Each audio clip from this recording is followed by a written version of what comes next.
everyone. Good morning. Are you still sleeping?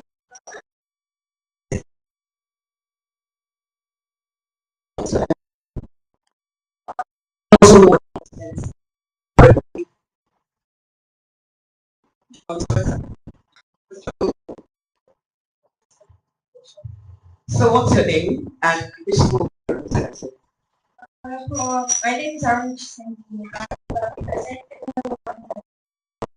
So what do you expect to learn?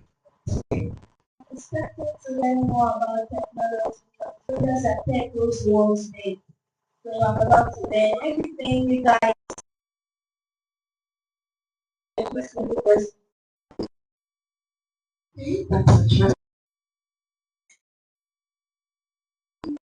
Wasting much time. Firstly, I want to give warning to our distinguished guests and staff of DDM and our highly respected speakers and invited guests. It's a great pleasure and event for everyone from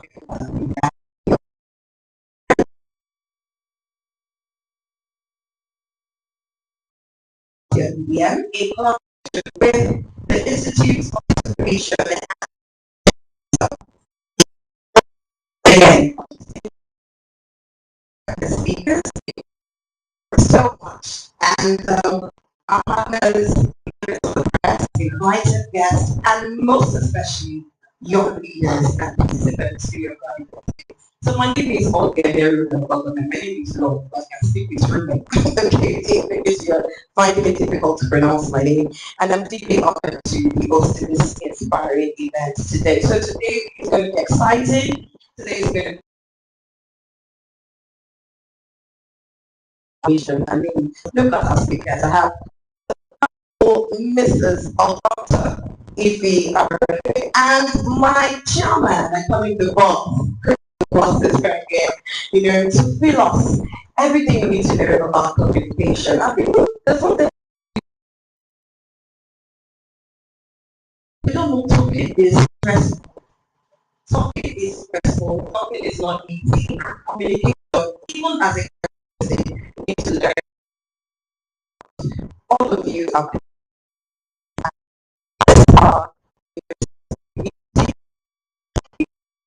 yourself ahead for future.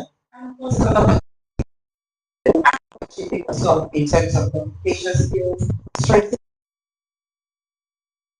how your voices can become instruments of leadership, influence, and transformation. So I'm sure everybody has this program with them, and we are going to follow this program judiciously. So there's no time wasted.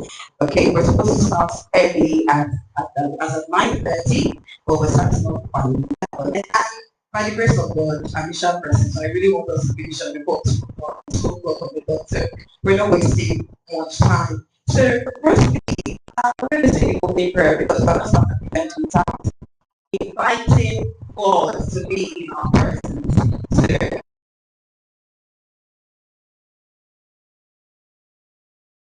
my yeah.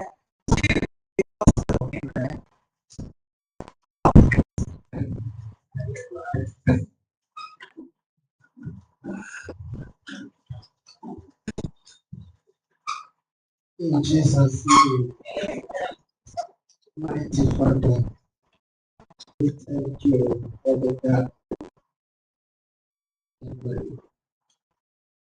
Thank you for hearing working with the leaders of tomorrow. Better future. We thank you, Lord. We worship to us. And we impart positive in spiritual leaders. We are not going to have wrong to make it. Father, we pray that your answer and prayers be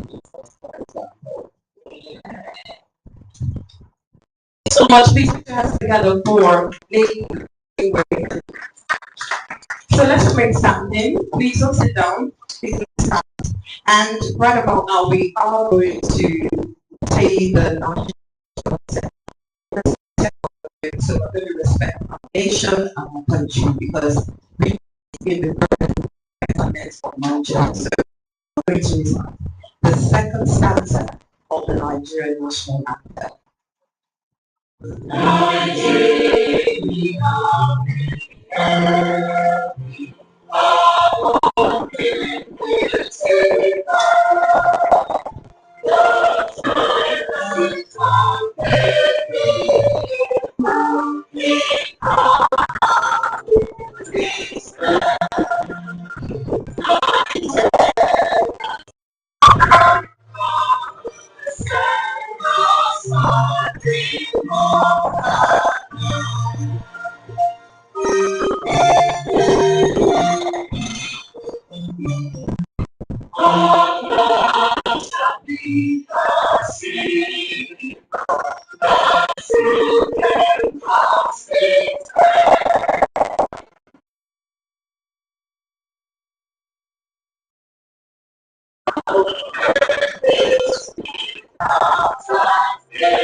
And so in peace and plenty, Nigeria may it be blessed.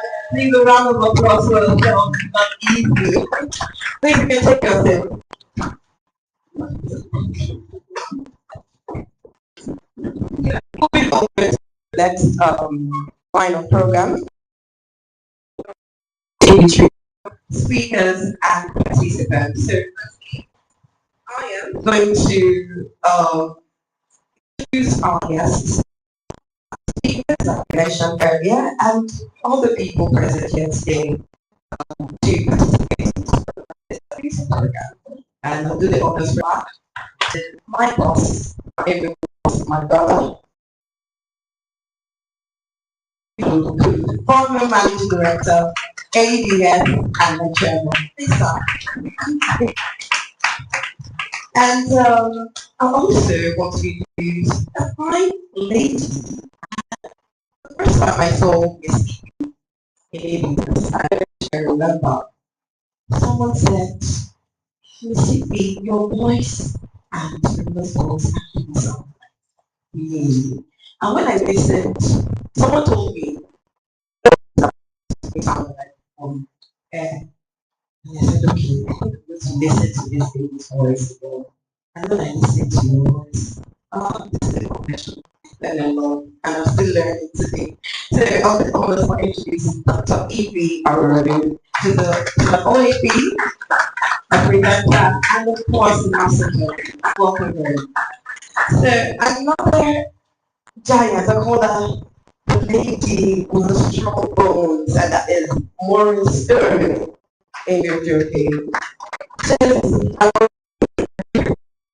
Broadcasting service, and we have another OAP in our midst from ADS, and that is Mr. Sacramento. Sacramento is that's my boss too. And I would want to recognize the schools that are present here. SDK Secondary School. Okay, thank you so much for coming. And River Group of Schools. Thank you so much. And Decimal Group of Schools. Decimal. That's nice. I'm sure you guys are excited today. Are you really excited? So show me how excited. So next one.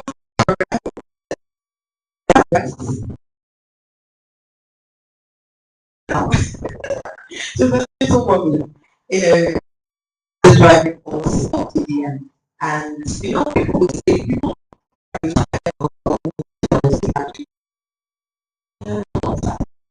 mommy is energetic, mommy is strong, mommy is flexible, mommy is so I will call on the CEO of Casper Digital Media, DDM, Mrs. Beatrice Aquana, yeah? What do you mean by that?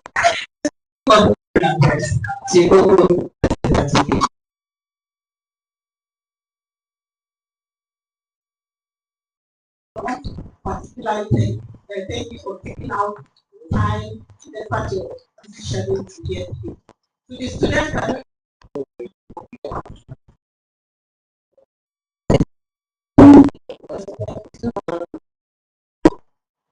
my name is Lisa. I'm of Extra Digital Media.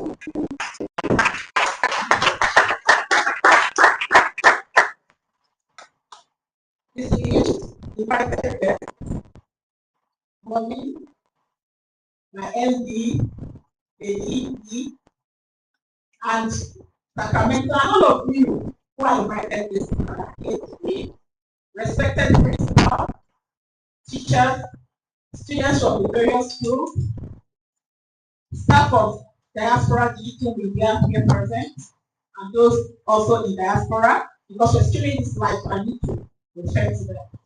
Ladies and gentlemen, good morning and welcome to this our very first edition of the Diaspora Digital Media Young Voices Conference.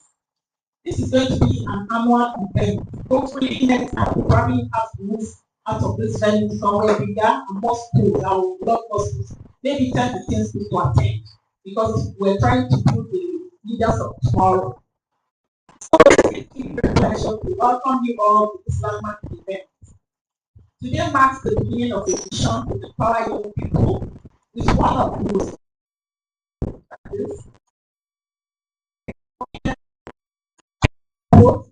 and change. You young ones are the leaders of tomorrow. You are our dreams, you are our hope. Why you are holding on that tomorrow is going to be better for you. And therefore, the thing of this conference, I heard somebody talk about tech. Yes, right? We're a tech organization. We also deal with communication, redirecting.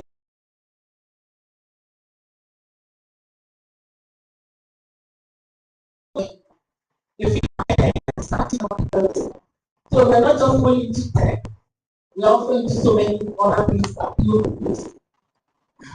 So the public speaking and communication excellence is so timely and relevant. In today's world,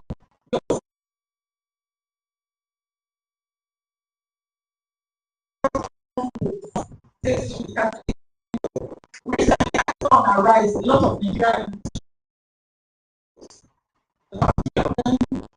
3 years ago, 1 hour ago, and I was so proud. So your voice is really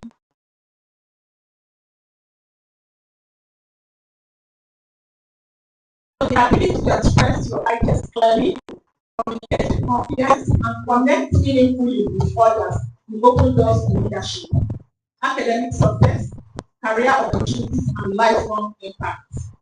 As Diaspora Digital Media, we believe every young person has a good voice and sense. You have to don't let anybody talk you down. Don't let anybody make you small. Your voice and your confidence are the right to judge. So this conference has been designed to equip you with practical knowledge, inspire confidence, achieve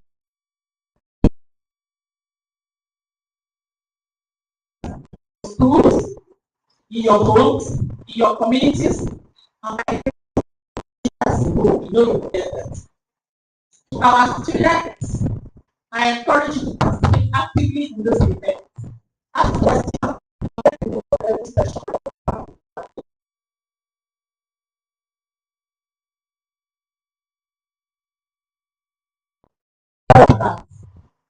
So we expect you to ask questions. To our teachers and invited guests, thank you for your unwavering commitment to nurture the next generation. And thank you for taking our time to be here. We invited a lot of people, but most of them didn't think it's worthy to be here or worthy of them to be here. But you took the time to be here, so we really appreciate your presence today. And we know that your presence today is the conference and essentially the annual event. I sincerely appreciate everyone who has contributed to making this first edition be ready. Thank you so much. My MD, thank you so much for me. Thank you. Fuels really inspired us. Together, we lay the foundation for the tradition that will continue to shape confident, articulate, and impactful young leaders. On behalf of the board of directors, the management of Diaspora Digital Media and staff, I warmly welcome you all and wish you a rewarding and memorable conference. I believe you're going to take a lot away from this conference. So thanks for coming. Thank you all and God bless you.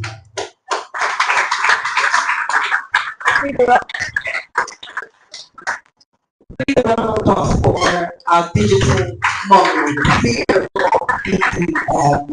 And of course, mommy has given us a read today about the updated activities report, power and public speaking and communication excellence. And this is what we are going to be learning today. And there's something I really want to talk about and share with us quickly before I come to the first speaker this morning.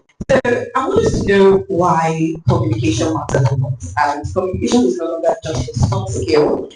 Communication is a life skill. It builds beyond talking to one another. And teach them the way. And that's why the Bible says, close mouths go forward. And of course, people will admire your intelligence when you speak because they will remember how you made them feel through your words. Remember going to heal. You know, people will tell me that, oh my,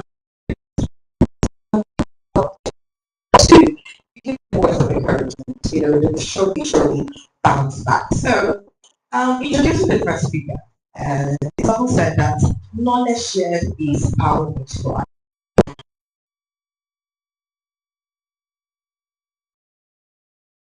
Effective communication, media excellence, and professional development. And please,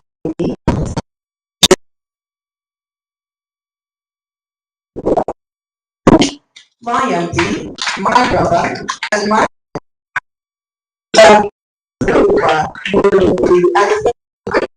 of public speaking for leadership and impact. Thank you very much. I want to stand on the shoulders from ahead of me. I'm not the human person. The heights we reach in life, most times it's as a result of the 1+1, which some people put ahead of us. And areas we will get is today, moving forward as well. If not what the likes of please can we give a round of applause? I can assure you that the white hair you see on my head is not reformed, and it is unnatural. That's not wisdom. That's wisdom doing there. I've been looking for white hair, no reform. You never reach. It's interesting that my wife is about 5 years younger than me and she has white hair. I don't see my own. Well, that's very interesting. There's not a million, right? Are we okay? Just for our page. This event is like on YouTube now, so you can.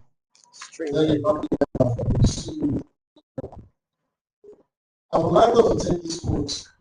People who's over here, you can write this down. Look at. This is the key to every successful presentation. Write this real fast. Are we ready? Are we together now? For the elderly ones here, sorry, I put this to look like a child so that I can carry the children. Your appearance gets you into the room. I said that again. Your appearance gets you into the room.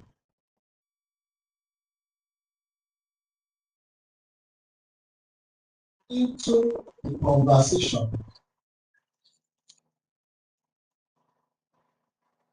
Your voice gets you into the conversation. Your content keeps you in the conversation. Your content, that is what you say, keeps you in the conversation. Let's go from top again. Your appearance gets you into the room. The voice gets you into the conversation. And the content is that statement, is it self-explanatory?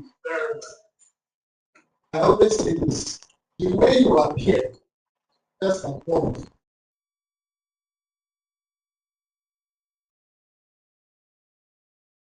What is this place now? And you tell them, okay, they don't prepare what you're for, you will go front because of how you dress, right? So it's packaging. No matter how good a speaker you are, if you are not well packaged, nobody will. I grew up with four girls, and in my house, those days, there were no phones. For those of us who 70s, 80s babies, there were no phones, right? So if someone is coming to your house, the person will already call. One of the reasons Igbos eat Delta Igbo is India. Is a question at the same time is a statement. You say, you come, you come. All right? Now, in that environment, as it were, because I grew up with so many people there during that period, I was a first son before I'm 11 years older than my brother. So you see the gap. So I had lots of sisters, and that made me get attracted to lots of women. Don't worry, that's a conversation for tomorrow. But one key thing is the end of this conversation. How many of you have visited the shopping mall like Roban or Kenya Mall? You have, right? Have you noticed the price of things in these supermarkets are like 4 or 5 times more than the government? Why? It's the simple market. There was there about one egg. God will not forbid that woman. Because the egg did not have egg. They just use yolk to touch and small. But it is well packaged. It is very well packaged. So first and foremost, my young ones, you must learn how to package yourself. Is that after me? You must learn how to package yourself. So even with these your uniforms, most schools have the boring uniforms I've seen.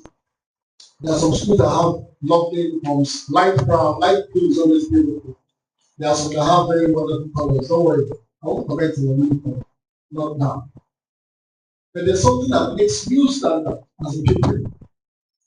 Is that uniform iron? Is it clean? When you stand in front of people and you look clean, there's a level of confidence that confidence comes in, right? There's a level of confidence. But when you look at, or maybe you were eating yam oil and there's an oil in the white t-shirt, you have to take one hand to cover it. Confidence is thrown out of the conversation. All right, now that's just a teaser as we jump into the presentation proper. Now we talk about public speaking for leadership and influence. Have you ever had something to say You want to say something, right? But you stay quiet. You know the answer. The question in class, the teacher asks the question, you know the answer, but you stay quiet. You are shy, you don't know how to put it. I had one colleague back then in secondary school. We were teaching, his father was a carpenter. He was the first one, way older than everyone in class. He couldn't speak English very well. So they asked him to describe how to make a portrait. And he started. The best thing about this guy is his confidence is 100, his English is 25. So you will bring the wood, when you bring the wood, you cut it pure, then you carry nail and you carry hammer and you knock it back, back, back. The man was just talking, the teacher was like, what are you saying? The guy was talking English.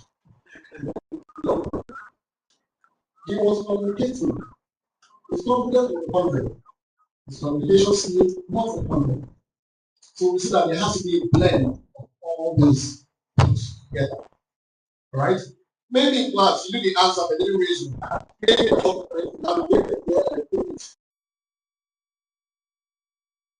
that gap between what you know and what you see is where public speaking is. Public speaking is not just about standing on the stage with a microphone, it is about expressing your ideas. Expressing your ideas clearly, confidently, and in a way that moves people to understand and listen, understand, act.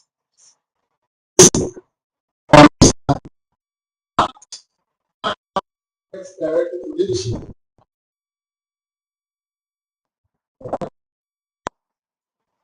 Let us pose a question. Amongst our people here, who has a voice? Who has a voice? People don't have a voice.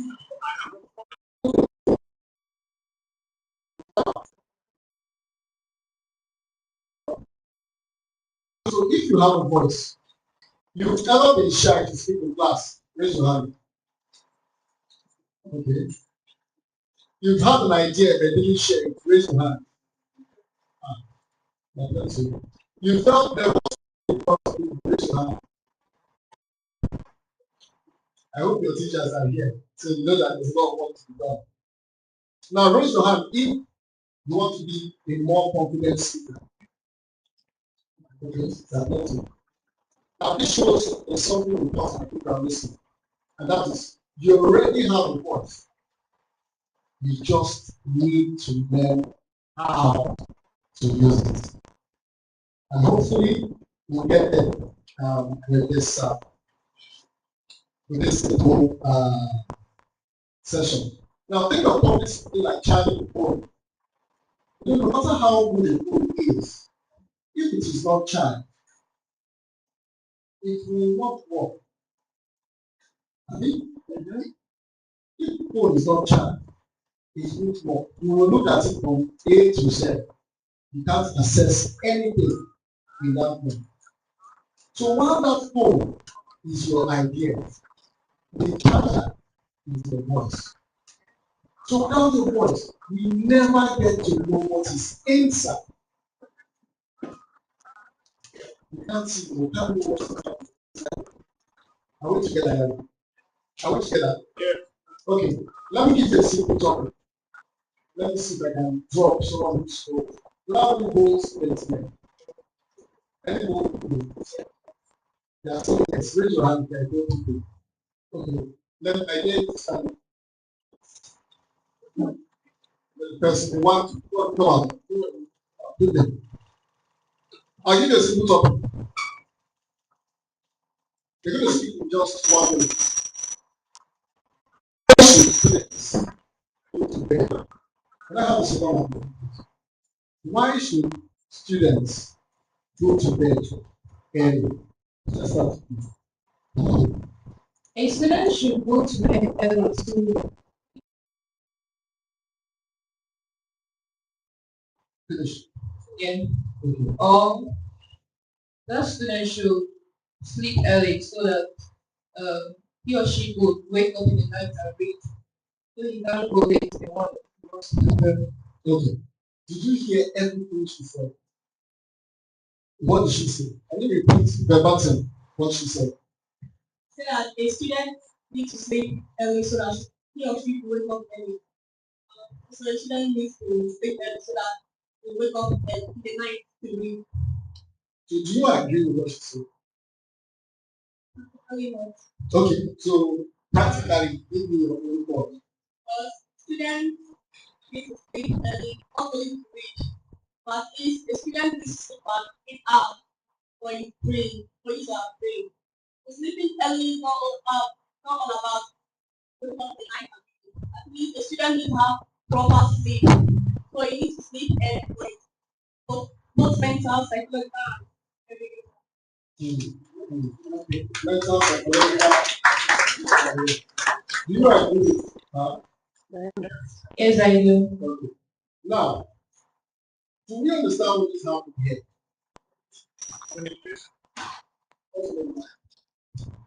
Sarah. Sarah, and Okay. Adesi, can you put your hands together first? If you listen to the first part of, can I keep this mic in? Sorry. If you listen to the first part of the conversation, I said, listen, the three words, listen, understand, and so you notice something. You know, they are both good communicators. I will talk to them again. But they listen to each other, they understood what each other said, and then they were able to react. And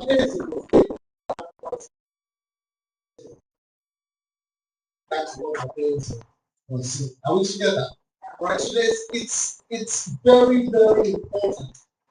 Reaction is the essence of communication.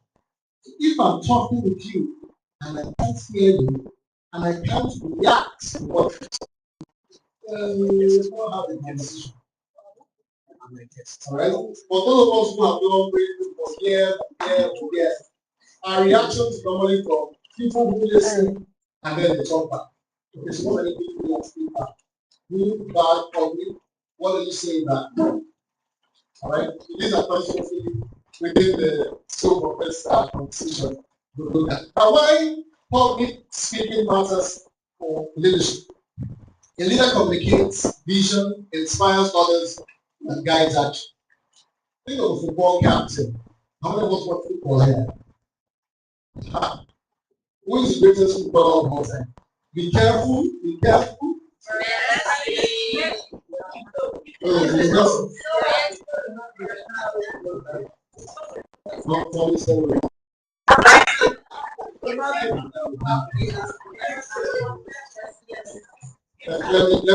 let me answer my question once and for all. Which of them has one goal for? So let's think of no, there's something about the broadcasting. In 2018, I was in the national under 17 team. So I was in the national team coach, one guy back. And the players were playing. There was this goalkeeper we had. The keeper was not the best goalkeeper. But he always plays the goalkeeper. So I asked him, Coach, why are you playing this guy? He said, well, he brought in the first goalkeeper. I will notice something. With the first goalkeeper, attackers will come, they will shoot. If I will catch the ball, right? And he will shoot.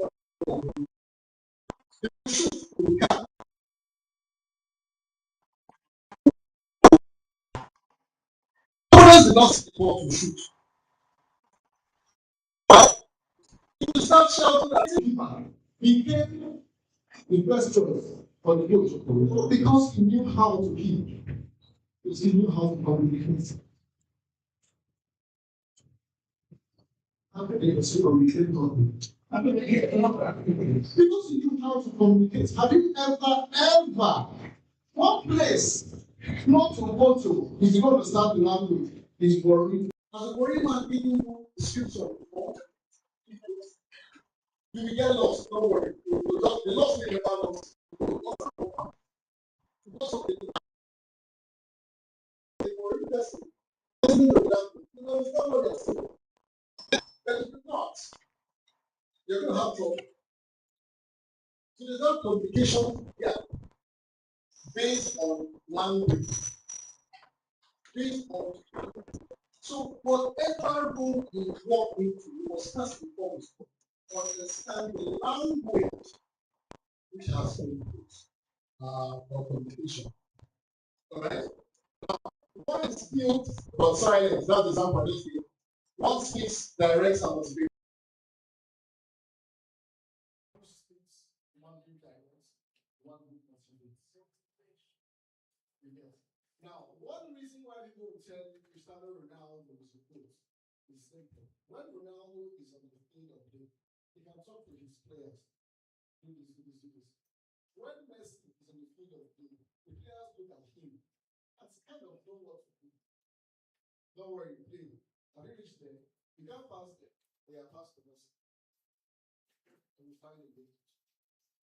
That is the basic difference in so much. Yes. Me, I don't like any of them. I prefer the coach. All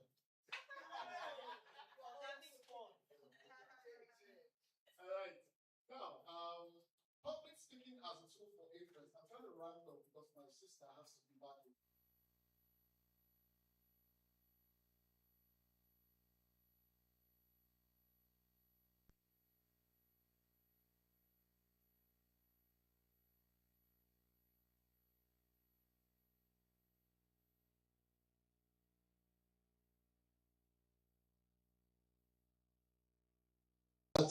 During the war, they were going to fight against a particular set of people. When they got there, he ordered his men on their ship. Do you know what the person? No, it's not about that. No. It's someone in history.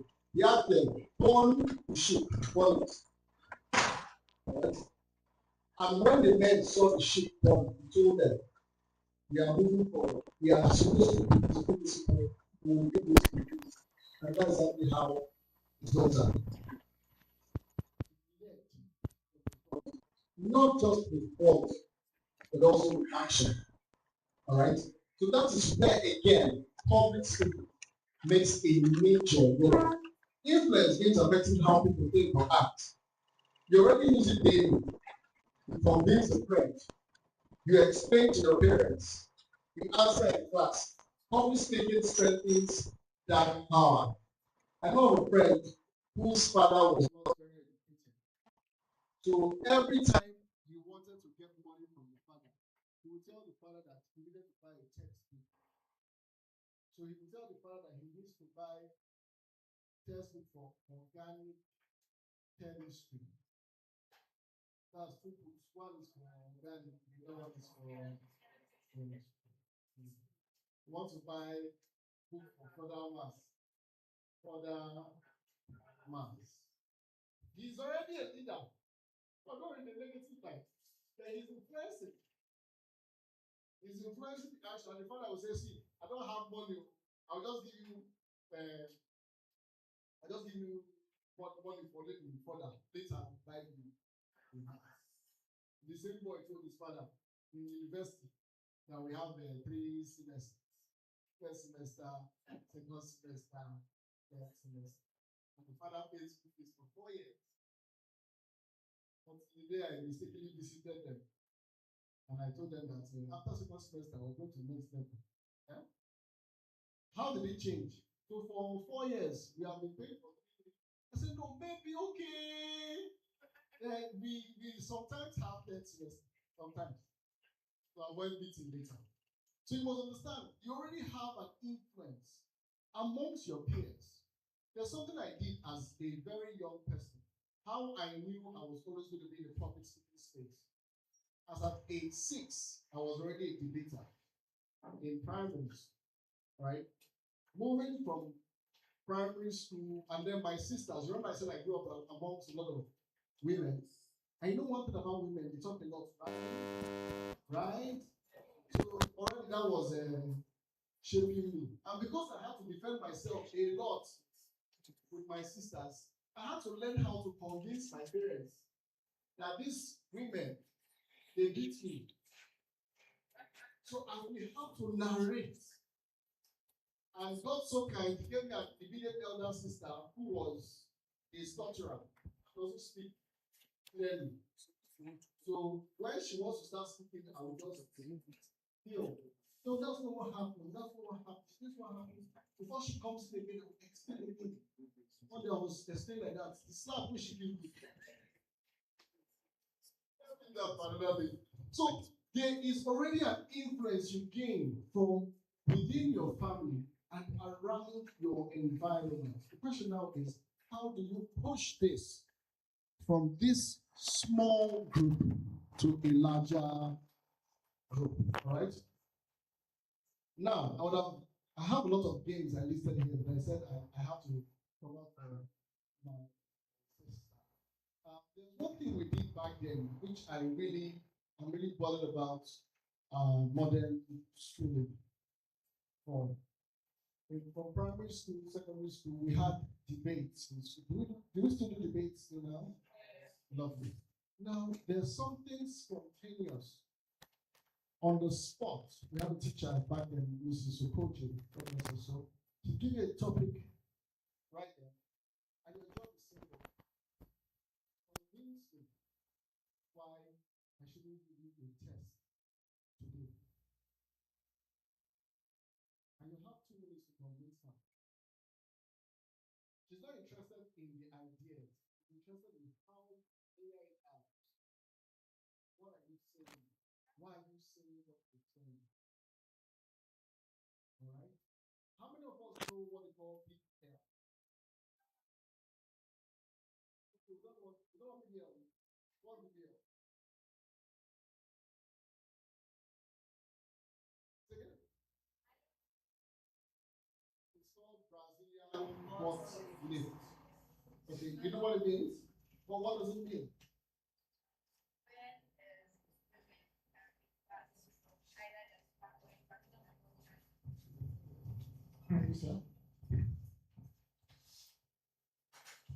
It's a surgery where a woman carries back her body to transfer it to her body. Okay.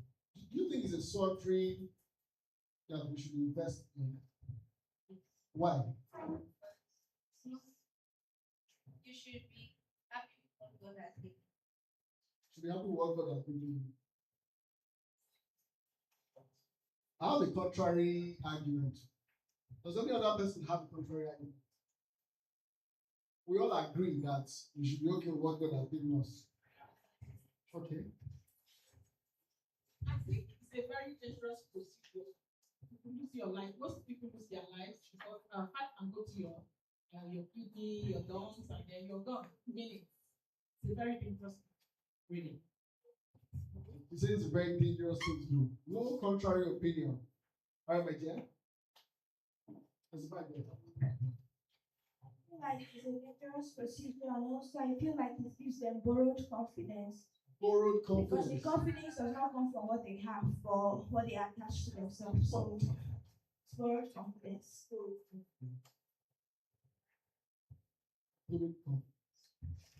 So nobody is for Brazilian butt lift. So let me at home for a second and be for Brazilian butt lift. Do you know that in Nollywood, for you to star in a major role, if you have those curves, you actually earn more. Now I'm playing what they call the devil's advocate. Do you know that there are some people who I keep praying that nobody ever publishes my photos of myself when I was maybe 100 level at university or in secondary school. I was so tiny. I had a nickname, Obey the Wind. Somebody said, if trailer pass, I go run forward because it breeze. I remember that time. Those days we used to have what we call walking teas. That's where they are stuff or roasting stuff from. And he teased me, I'll tease you back. And someone teased me one day and said, he knows that in my pocket is not money, it is stone. So that if breeze blow, the breeze not go carry me. Now, do you know that there are people who, yes, borrowed confidence, but they need that confidence to try it now. I'm still playing devil's advocate. So when we have these conversations, there's always that need. You balance it in your head, but even in balancing it in your head, you knock off whatever any other person has to say. But that's a conversation for another day. We're talking about debates now. You have to learn how to balance all the ideas and learn how to knock them off. So the biggest celebrities in the world end based on the BBL which they did. So the biggest. All right? So you must understand that there are people. There was a time ago when we did an expose on nightclubs in Lagos, and we discovered that 70% of those who dance in Lagos, in the nightclubs, have actually undergone one form of BBL or the other because they earn more. They have something to shake. They be DJ, and they play. There are children here, so I cannot use those words right here. So you must understand this. Again, one key factor in public speaking is your ability to convince people. And it's not just with a fine voice. Remember what we said earlier. Your appearance gets you into the your voice gets you into the conversation. What puts you there? Content. So you must be careful. What do you know? What do you know? How many of us have visited the library of late? Everything is on the phone now. Somebody. There are things you might never find on your phone. Things you never find. Phone is good. Though. There was a book I was reading just now when we started. You know, it's on my phone. So phones are good. But what's on your phone? That's another question. Do you really have time to look at those things? A bigger question. But I'm not going to fear to power. Now I need you to say this. I may feel nervous. Let's act like we're in church now. I may feel nervous. But I can still speak. Say it louder. I may feel nervous, but I can still speak. Confidence is built, it's not born. Thank you for saying it. I was saying to you now. Confidence is built, not born. Alright? There's nobody that will just forget, even if your name is confidence, if you don't get confidence. There are people, I know some persons whose name is courage. You talk back, right? The very wrong. Wisdom, we know wise. So they're not your name might not necessarily mean that is good power. There are some of us whose name reflect their personality. Yes. But there are some who their name don't necessarily mean what or who they are. So confidence, for instance, based on what you face in life and your decisions. I remember the first time I spoke in front of a crowd of over 2,000-3,000. 1999. Yes. I was shaking in my boots. I read the poem. I was shaking in my boots. But in reading that poem, as I continued, I was in university there. As I continued, the confidence grew and grew and grew. It was, what do you call it? The night before matriculation. All right. When I finished that poem, they called me back and said, please come and perform this poem the next day during the matriculation program. Because that day it was a poem of anti-cultism. And for people who grew up in Benin, or those who went to Uniben, you knew very well that way back then, Uniben was the hot spot for cultists. I can't give you a testimony, but I'll just give you a heading. My sweet mouth or my ability to speak was one of the reasons I survived cult attack on 2 different occasions. On 2 different occasions. If you want to learn details, you send a mail to my secretary. We'll find a way to give you the full story. Because that's not why we're here. Amen? Amen. Aha. All right. So, one more thing which we'll do before we jump out here. I have a lot of confidence drills here because I said I was speaking with kids. If you are we still okay. Okay, no, great, okay. I think I get that right. So I'm going to round off with this so that if you can comment and then maybe during the Q&As you can do some of these drills. Is that okay? Now, one key thing about speaking. I need a volunteer, a man, a boy this time, or boys. Any boys? You just come, son. I think you're the tall guy. Come now. If you are taller than me, you go back. Is it taller than me? Go down. Respect yourself. All right. Now, the key thing in public speaking is posture. How do you stand or sit when you speak? Remember, I said something about your appearance getting you into the room, right? If you have a faulty posture, you've lost half of your audience. The attention span of the average man is shorter than 15 seconds. So in your first statement, if you don't catch me, it's going to be a problem. So if I see you, my wife gave me this proverb. She says, "I will chop before mouth." Okay? I will first chop before mouth. So if I look you, my eye go, suit me for it's like when a teacher comes to the class, the teacher looks rough. Half of the students, their mind is already elsewhere. And when your teacher looks smart, especially if it's a female teacher, and she's attractive, and she dresses well, you want to listen to everything she says. He's a guy, he's well dressed, his tie is tying, his shoe is shoey, he's okay, comes in and talks, and you're like, wow.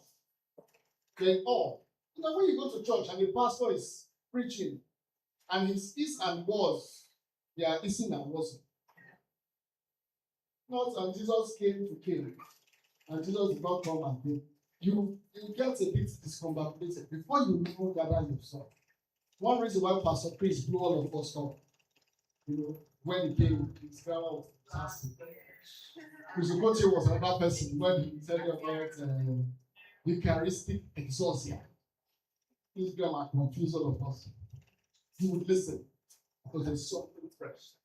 There's that posture. There's that poise. There's that steeze. Back then on campus, we knew everybody who was in the Christ Embassy, believers level, because all of them somehow had their hair permed back, and they always looked crisp. So before they start speaking, they have already spoken. Right? So the first thing is you must learn to stand straight. It's a necessity. All right? You can write this down, good friends. The next thing is you must maintain eye contact. I don't mean staring into into one person's eye. You might get shy. Beyonce says, I look into the eyes of a sucker.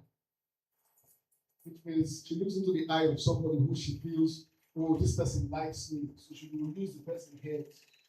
You look at the eye, say, finish. The person, oh, she loves me. No, she saw you as a sucker. So you look into the eye. It's like the camera is like a TV presenter. You must learn to look at the camera, right? It is a necessity, all right? So you must maintain eye contact. I always tell people, if you can't look at everybody's eyes, always look at the spot between the eyes. Some call it forehead. Yeah. Always look there. And you're there. All right?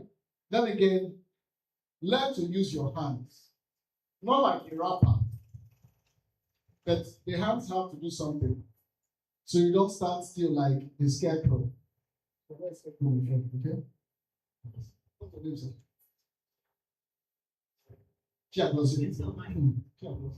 Right? Then you must learn how to smile. When needed, you must learn how to smile. Facial expression is one key thing in all people. Okay? I can't be telling you how to be happy and I look sad. Are we together? I can't tell you how to make money and I look poor. Someone came to sell a book at a car park in Abuja there, 10 ways to be a millionaire. And I said, how much is the book? He said, 1,000. I said, have you read the book? He said, I said with the seller. Yeah, but you need the book, must be. But you're true. They are not both and South Pole. Right? So, whatever it is you are selling, you must look like it. If you are selling how to make money, you should look like money. Most of you were not born when the likes of Fred and were doing 419. These boys are doing Yahoo Yahoo, they are upcoming artists. They learn. These men were, thank you, Chiago. Thank you, sir. Can you please clap for Chiago?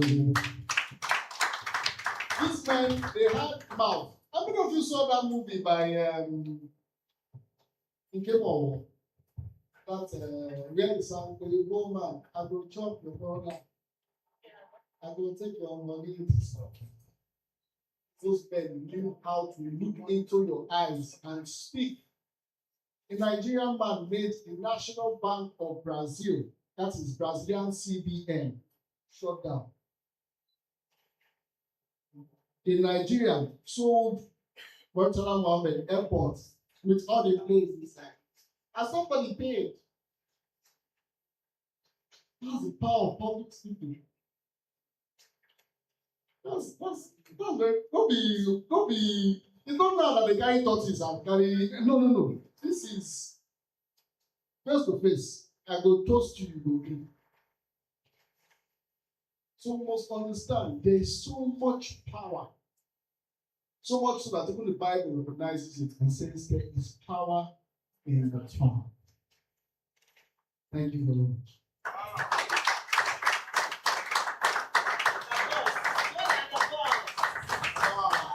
Please a round of applause for my boss. Praise the boss. I'm sure everybody learned something valuable, right? Okay, so before we move over to the next session, I want to quickly recognize the Access Bank Business Manager and her colleague Sarah Ihedema Ebetade. Thank you so much for coming. Over to the next session, and I quickly want to introduce our next speaker. So let me talk about our next speaker. Our next speaker is an accomplished media professional whose voice has informed, inspired, and influenced audiences across different platforms. She has built a remarkable career in broadcasting, event hosting, and public speaking, earning a reputation for excellence, professionalism, and impactful communication. So our next speaker is a broadcaster. Like I said, she's an experienced event anchor, and of course, she has empowered many young people with the skills and confidence to communicate effectively and excel in public life. So today, she joins us to share practical insights and valuable experiences that will help us become more confident speakers and better communicators. So please rise if you're able. I'm sure everybody's able to rise. So let's welcome our next speaker, Dr. Ife Arono. Thank you. Thank you so much. Thank you, everyone. Thank you, Rume. Thank you, Mommy Beatrice. I am delighted to be here. Thank you very much. Thank you, Mommy Chinwenebedu. I appreciate you, ma. Thank you, Nedum. Thank you for all you do to inspire us still. Thank you so much, my boss, Mr. Moloko, for inviting me. Thank you, Auntie Maureen, for always being beautiful. You're welcome, my baby girl. Good morning, Ma. Thank you so much for being here. The members of the DDN, you rock. Thank you very much. Those who are watching us virtually, we appreciate you. Hello, students. How are you today? I see our teachers. And teachers are great. I didn't hear that. Teachers are great. Thank you so much for being here. Please put your hands together for yourselves. For being here to talk about a skill that is a life skill. Can you write it? Public speaking is a life skill. The same way people talk about swimming and perhaps martial arts in Nigeria today. Martial arts, you know what I mean? Knowing how to defend yourself. These are life skills. Public speaking is a life skill. There are a few things we need to do before I speak to you briefly. I came with a script prepared, but the way the Spirit is leading me, there are things we need to do. Mommy will come back. This is just the beginning. Roma raised a question earlier today. She asked, why are you here today? I think that's the major thing. You can answer that question. We didn't answer it. If every one of you can write down why you're here today, I want you to write it down. I'm giving you 1 minute. And you're not just going to write why you're here today. You're going to introduce yourself. If you do not understand yourself, you won't know why you're here. Start with writing, my name is, I am from this school, and one thing about me is, this is who I am. You can even say, this is who I am with a column. Then you describe yourself briefly.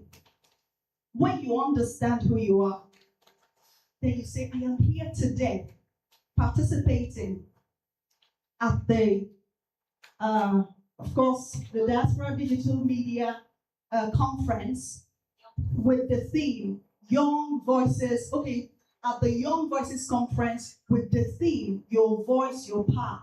Every one of us, we need to actually learn this theme because you are ambassadors of your schools. What you're writing, you will present when you get back in front of everyone.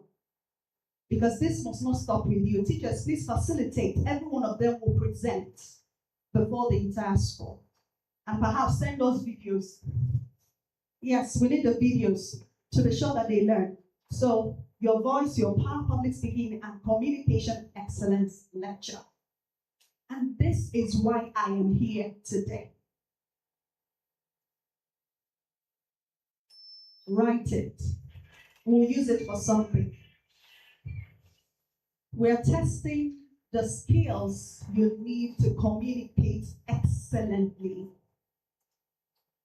Your ability to think deeply as a human being. Critical thinking. It is 21st century skill that every human being in the world today needs to have. Are you thinking?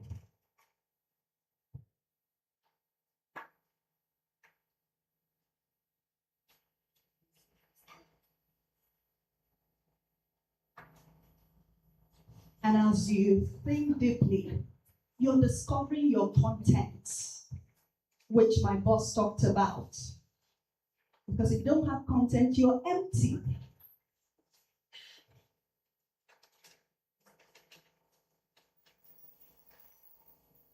Why am I here?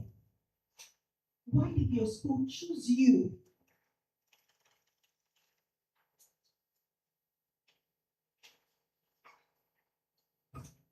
Because when you have the ability to think deeply and discover what you have within you, it is easier to be confident because you have something to give. And when you refine your communication skills, you'll be able to express your thoughts clearly. Critical thinking, content, confidence, and clarity, the 4 C's of communication excellence.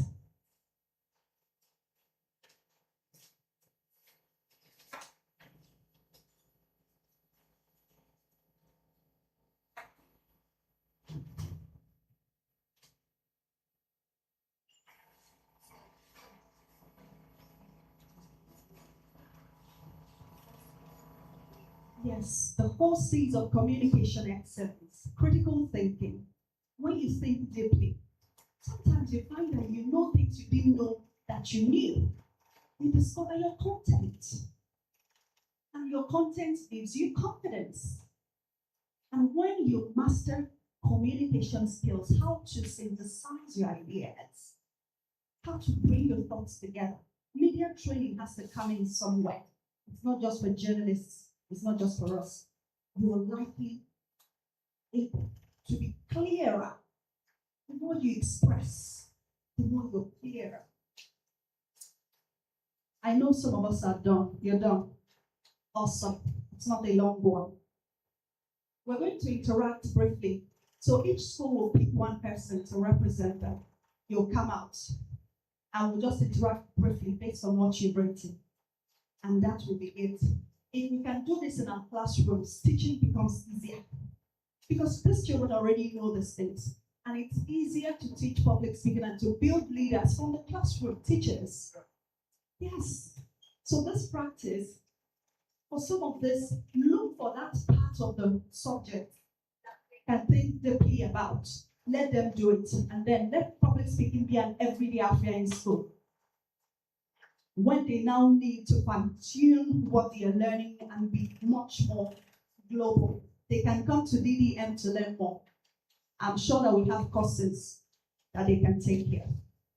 All right, before we do our presentation, you already have a voice, right? We agreed that earlier. Everyone, let me hear your voices. Just say something. Hi. But have you discovered your voice?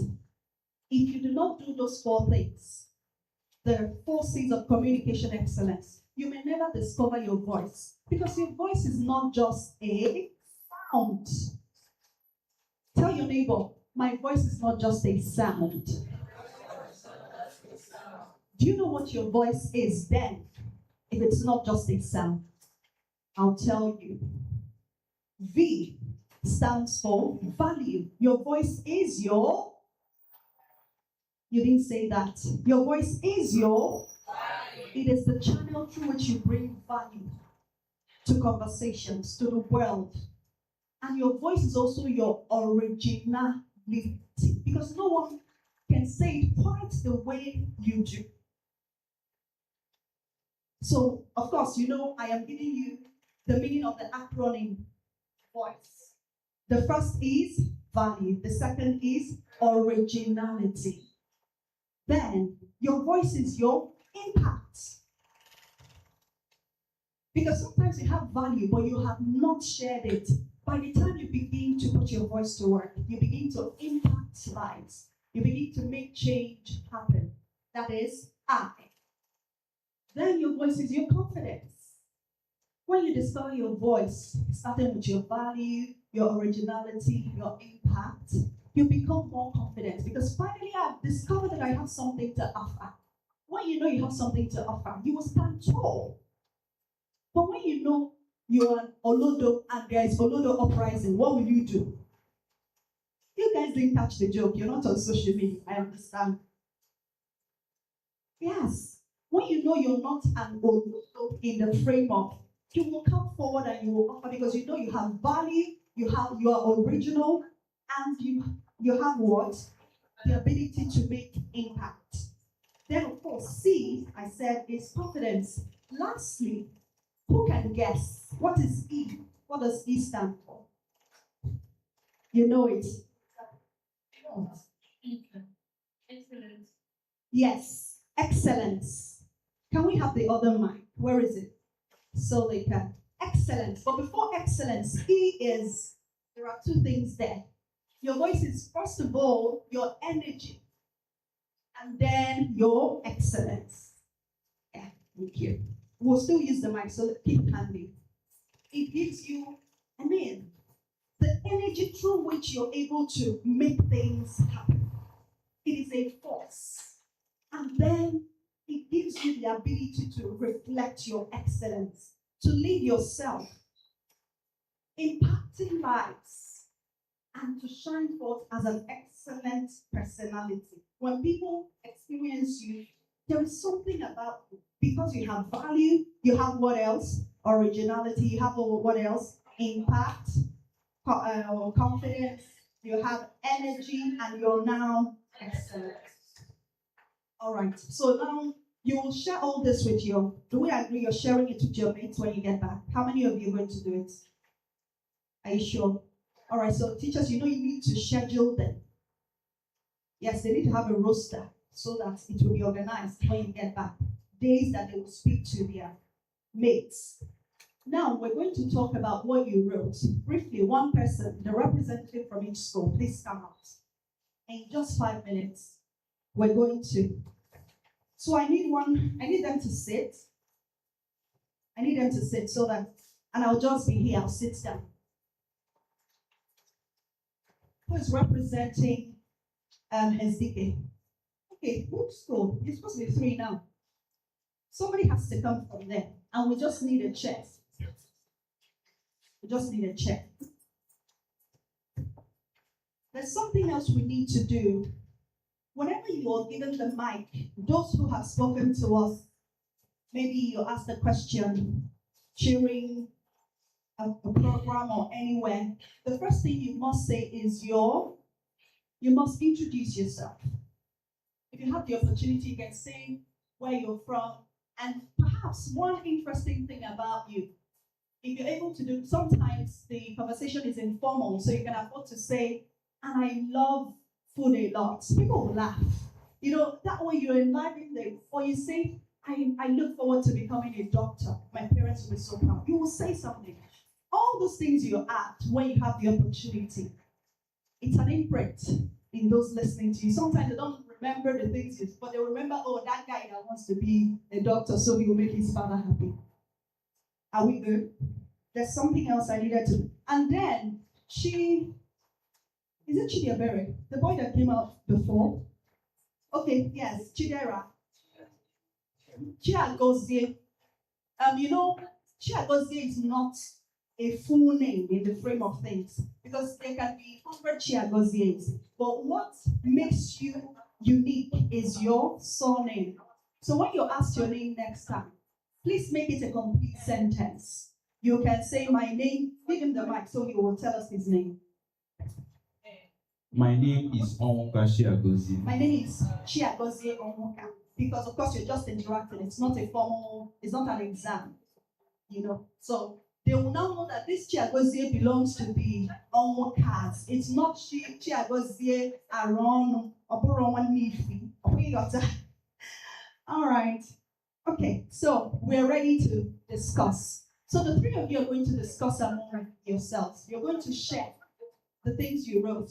First, you're going to introduce yourselves and then talk to us about why you decided to be here today, some of those things you wrote, but you're going to now discuss it.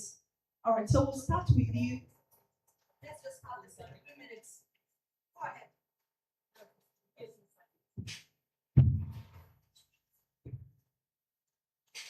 You can keep it. That's fine. Just go ahead. Tell us who you are. My name is Chiagozie Onka, and I'm representing Hasty Secondary School. And I would love to be a medical doctor because it will make my parents proud. And also, I'm a kind of person that likes socializing with people, and I like being social and talking to people. So, Good morning. My name is Mesacha Aluka. I am from National Preparatory School. And what I want to become in the future is a medical doctor. Thank you. My name is Chisendiarum Silva. I'm representing Rehoboth International College. And I am myself, the best version of myself. Okay, I'm here today to become a better version of the person I am and to bring out what is unseen inside of me for greater impact for the world around me and for myself. And also to unlock potentials I didn't know I had. That's one of the many reasons I've discovered so far why I'm here. And also to learn from the wealth of experience of all those present here, because someone has something inside that has something to offer to others. So I am here to learn from that because no knowledge is a waste. Thank you. Okay, so the reason I'm here is, there are not a lot of things to learn because there cannot be one specific thing you're learning because you learn something every day. But the major thing I want to learn here is communication skills. I'm not only a good presenter in my school, but I'm trying to try my best. Thank you. the reason why I'm here is because I want to learn more about communication. I want to learn from the experiences of other people that are older than me that has the experiences, and I want to learn how to improve in my communication because me being social, I'm not that kind of person before because I wasn't a kind of person that socialized with people or talk to people. I was always a kind of person that's always on his own, quiet and not always social. But at the time I get to say to myself, it's good to be social, it's good to be like this. And I started working on myself to be social and to talk with people and improve in my communication skills. So me being here is a very great opportunity to also learn more about communication, and it's also a good opportunity for me to improve more on my communication skills. Thank you Now very that much. we understand the question, she needs to answer it. She didn't answer that question. Yes, if it's all about other people, you have not personalized the experience. So you need to revisit your responses. All the things you wrote so far, if you're not in the picture, if you've not looked at yourself and said, this is a problem I have noticed, this is a limitation. When I'm before people, I always fidget. I always have this, it feels like there are butterflies in my stomach. When they mention my name, it's like, oh, can I disappear right now? You must discover your public communication problem. If you do not stand in the mirror and look at yourself, then today has been a waste. So are you going to do that, Jeffat? Yes.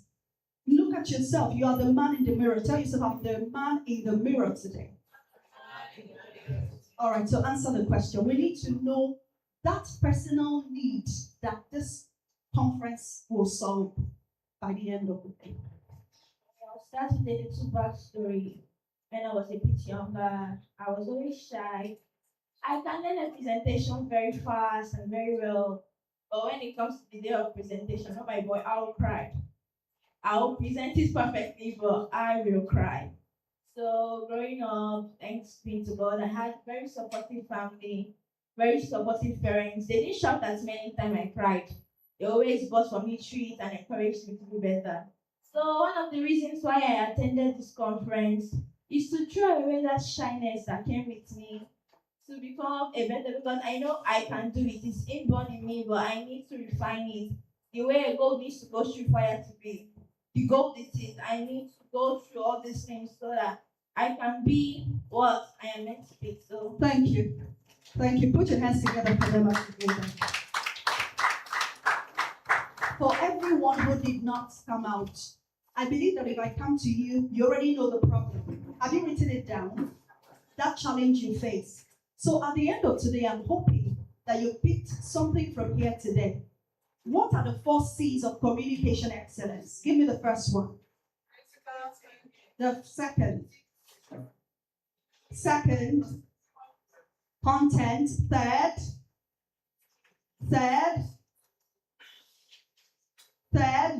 Visit your notes. I'm not going to tell you. Third.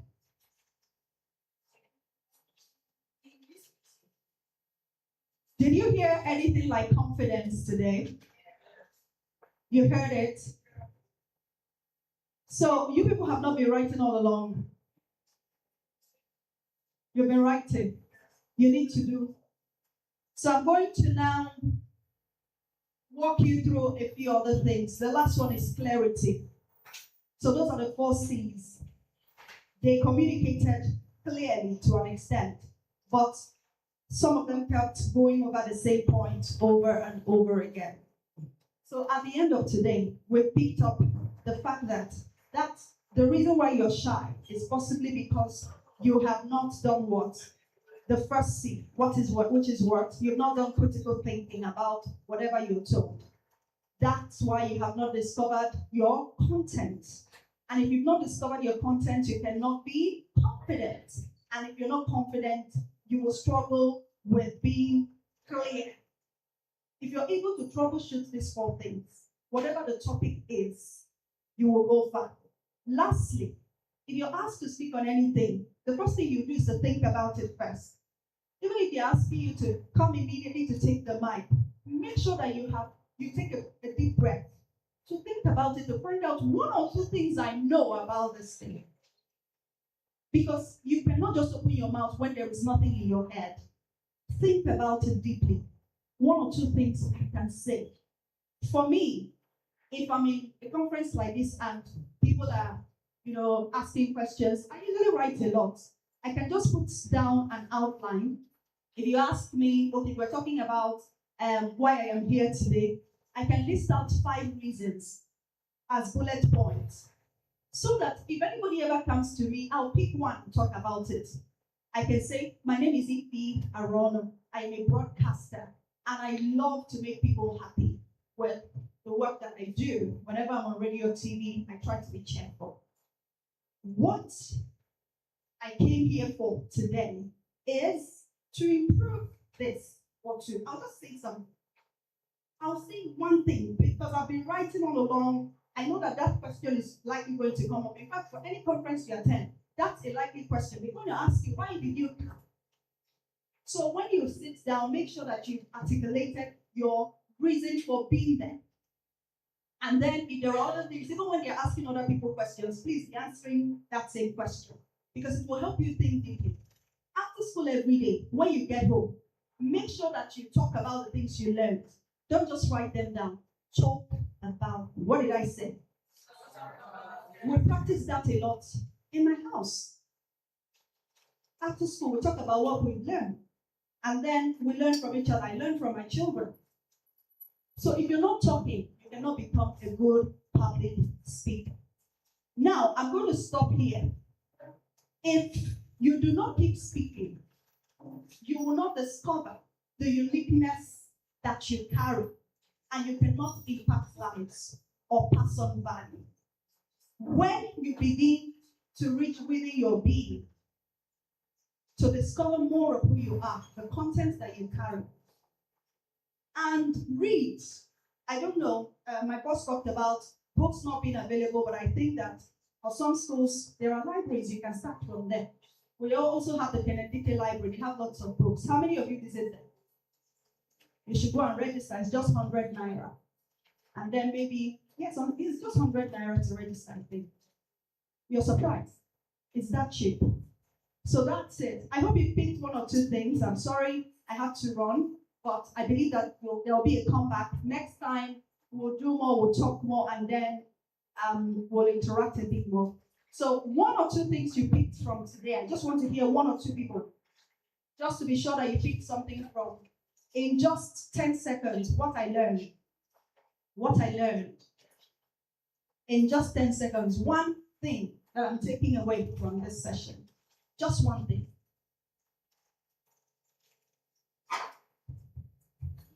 I learned that critical thinking. Oh, sorry. My name is Simon Charles, and I'm representing Decimal Schools. And one thing I've learned today is that critical thinking matters. You don't just come to a place where they ask you a question and just hope, then you have to speak up. What do I know about this thing? Thank you.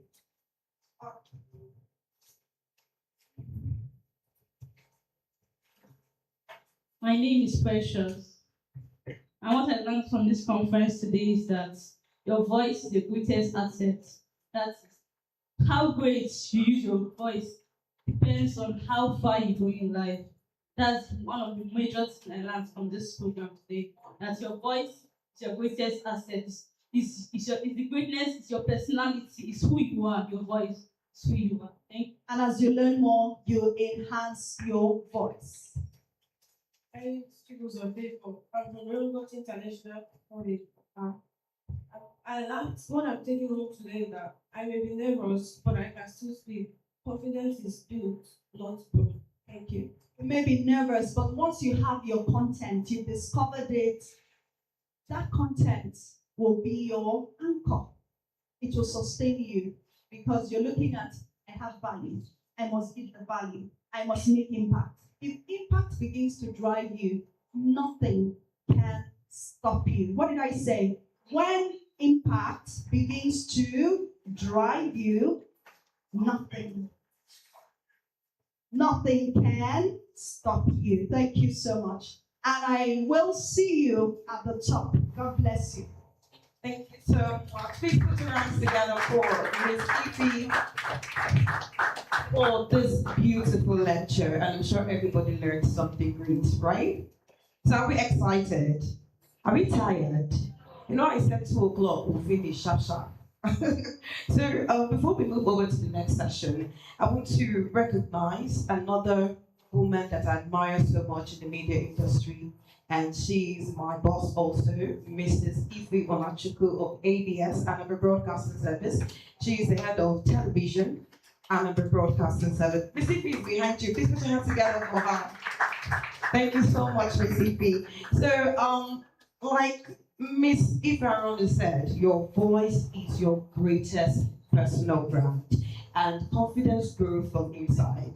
It doesn't just start from somewhere. You need to start at a particular point before you choose courage over fear. So with this, it's time for questions and answer session. And we are just going to run this for about 20 minutes. 20 to first, but I'm going to give 20 minutes max because of time. So questions and answers, this is the time for you to, all the questions that you've jotted down on your jotter, it's time for you to ask such questions right now. Whatever you've learned, where you need to understand better, this is the time for you to speak up and ask this question. So I think I'm going to start. Should I just start individually, or you're just going to raise your hands and do you have any question? But while we wait for our speakers to actually I think our speakers have to be here to, answer these questions and right here. But in the meantime, I think we should go on a short break. The DJ, please you give us light music so that we can just make the atmosphere just calm down small. The atmosphere is so tense. We've been learning a lot since morning. So it's time for us to actually have a break and relax. And when we return back, the session for the question and answer will be right up. And by then, I'm sure our speakers will be on ground to answer every question that we have. So, in the meantime, DJ, please play us, the light music so we can get into the mood. The atmosphere is so tense. Thank you very much.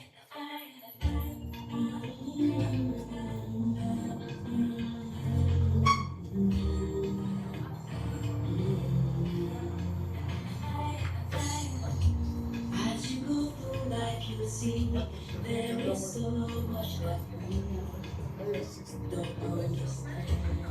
Maybe saying and the only thing we know, these things don't always go the way we plan. I gotta hold on, and it's just so low. When it seems all your dreams don't lie, I thought we all they were super where you're more. We are more than we are, we are one.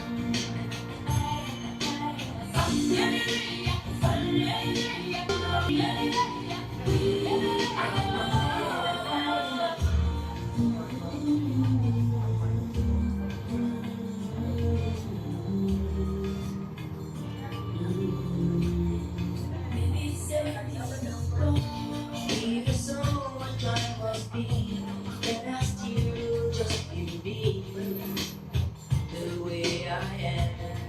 Maybe say no more, then I cross in my own heart, or I might just one part of some big plan. I take it all and all, I don't make me blind. Your journey has only begun. I hope we don't ever know that we're super where you're. These are fire deep inside. We are one.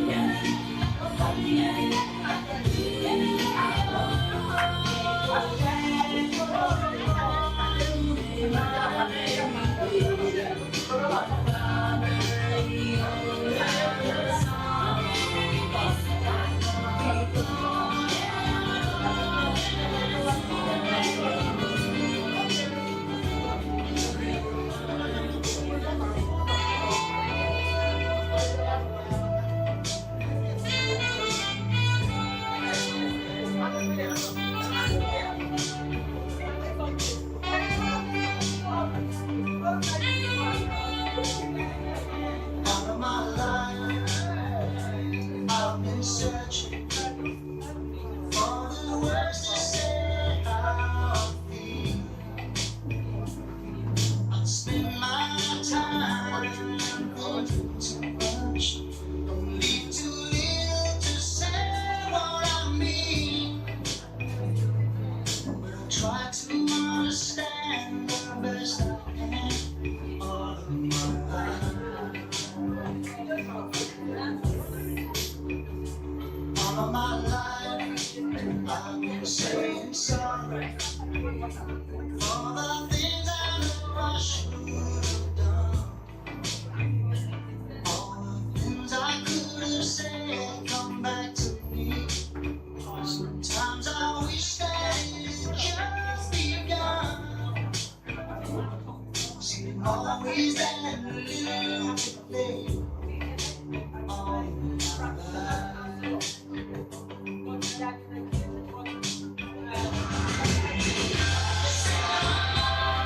I'm dreaming.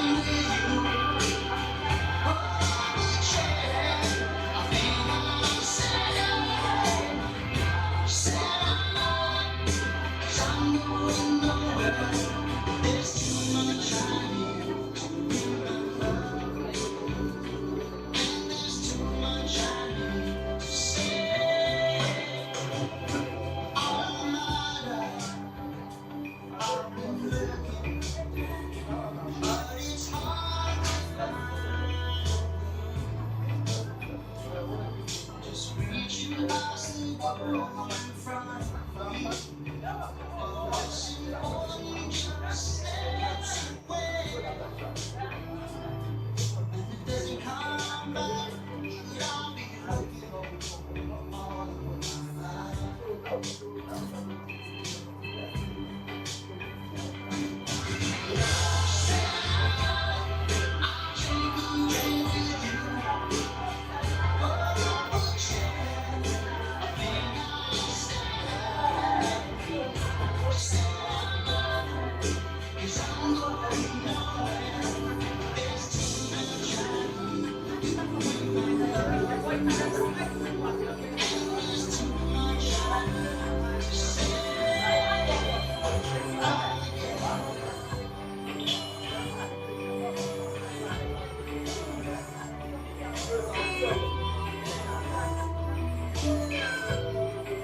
So while we are enjoying our tea break for now, I would want to recognize members of ACON, Advertising Practitioners Council Manager. Please can you give us a wave? Thank you so much for our invitation. So in the meantime, the question and answer session will commence very shortly. So let's enjoy ourselves, be relaxed at home. This is our home. DGN is also your home apart from your school. You know, this is a place where you can learn, where you can unwind, and also get to network with other great minds. So in the next 3 minutes or thereabout, the question and answer session will commence soon.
Waving in the sky, let the flag inspire us now unified.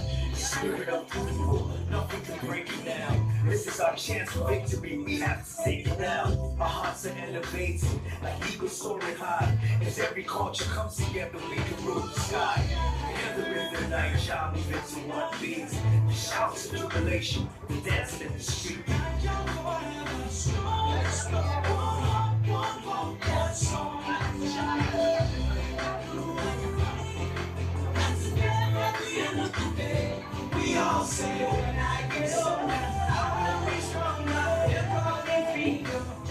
DJ, thank you so much. And of course, don't forget, this is a Young Voices Conference 2026 hosted by Digital Diaspora Media, DDM, in collaboration with Institute of Supervision and Leadership, ISL. And don't forget, the theme of today's conference is Your Voice, Your Power, Public Speaking and Communication Excellence Lecture. And the summary of every teaching today is your voice is your personal brand. And before we go into the question and answer session, I would want to give an open mic to my boss. I call her the guru in the media industry. Mama, I just want to give us a TED talk on public speaking. She has been in the business for a long time. So she will just give us a short summary about public speaking and your experience as a public speaker and also a broadcaster. Just so please, a round of applause for Mrs. Ify Onachukwu. Well, that's what happened when somebody catches you off guard. But our people say that Belede Nilidike. Is there anybody that doesn't understand what I said about Belede Nilidike? Oh yeah, more low, please, go name, I beg. So I was just called this morning to come here and witness this epoch making event. And I said, wow. Because she was my boss. I worked with her. I worked with her a number of times. And we knocked off getting the best of what we wanted. So she has always been my boss, my friend. In fact, I admire her because she is good. I said I must come here. Only for me to come and see my boss, so the bosses of bosses.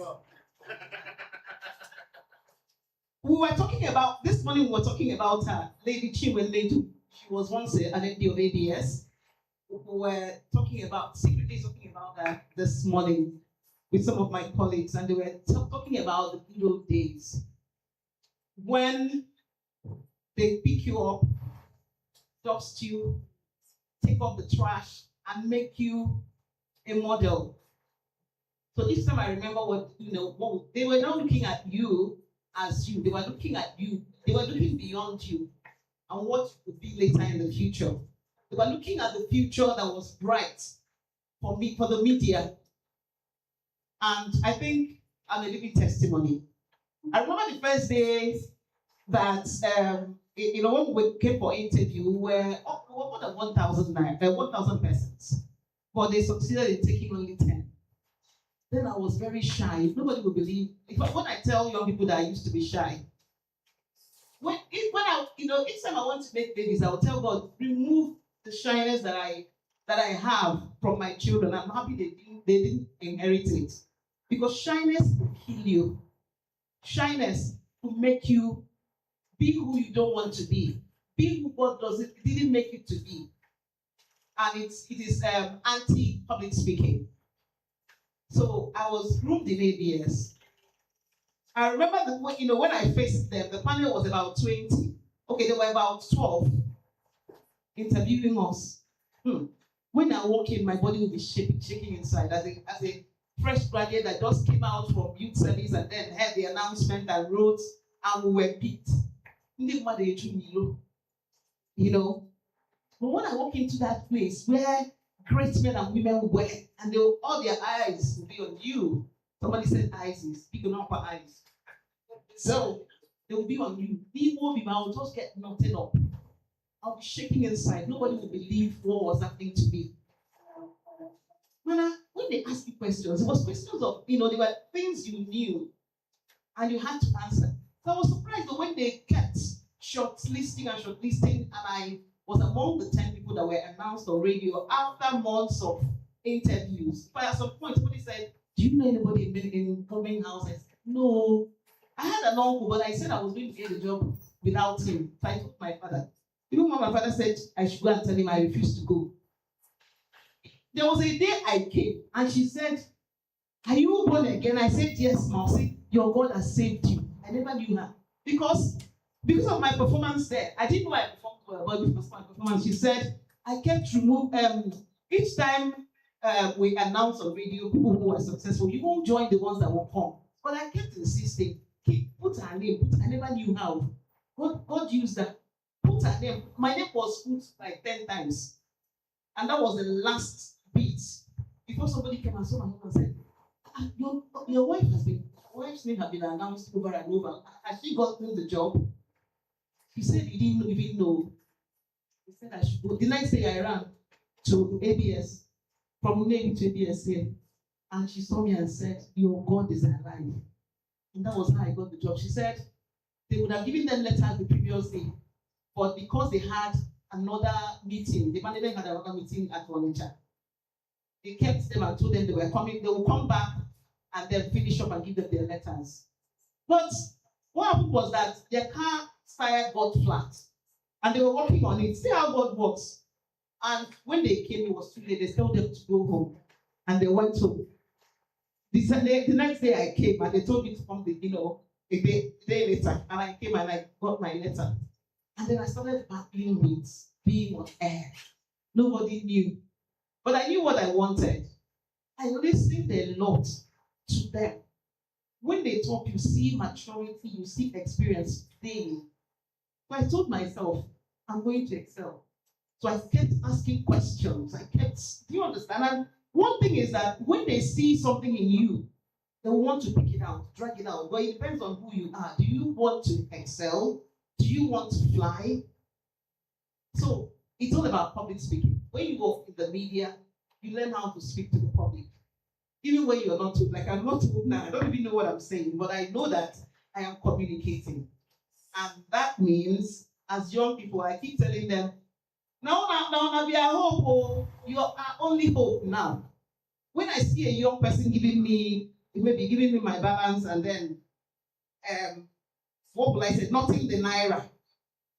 When I tell my parents, my children, stop being hostile to naira.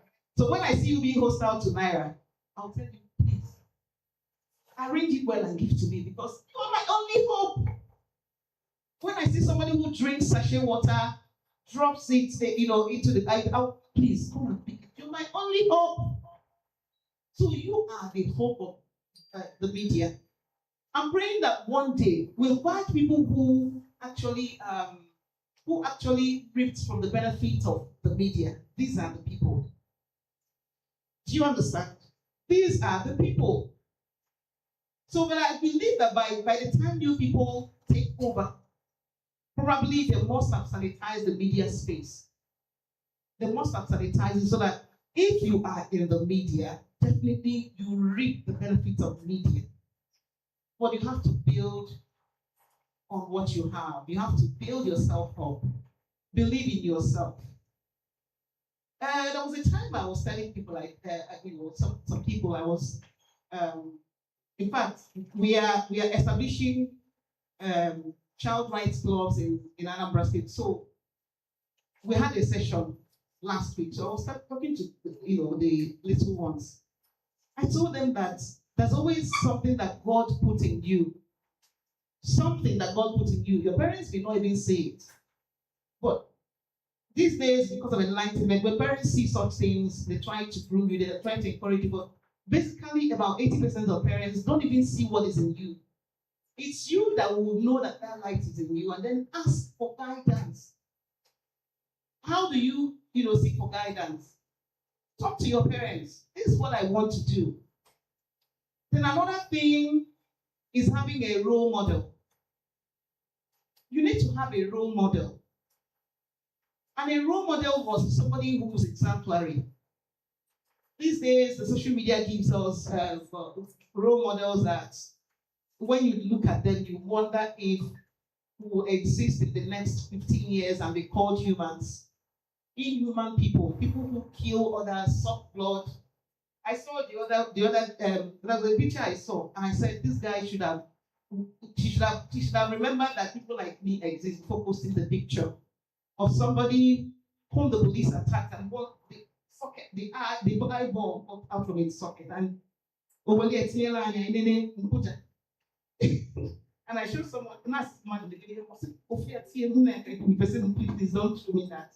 So, that you have to take role models, not criminals, not people who adopt fellow beings and take them to the bush.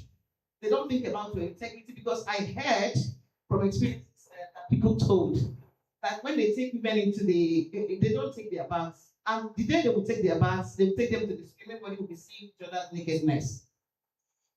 We are talking about role models that value integrity. They value respect.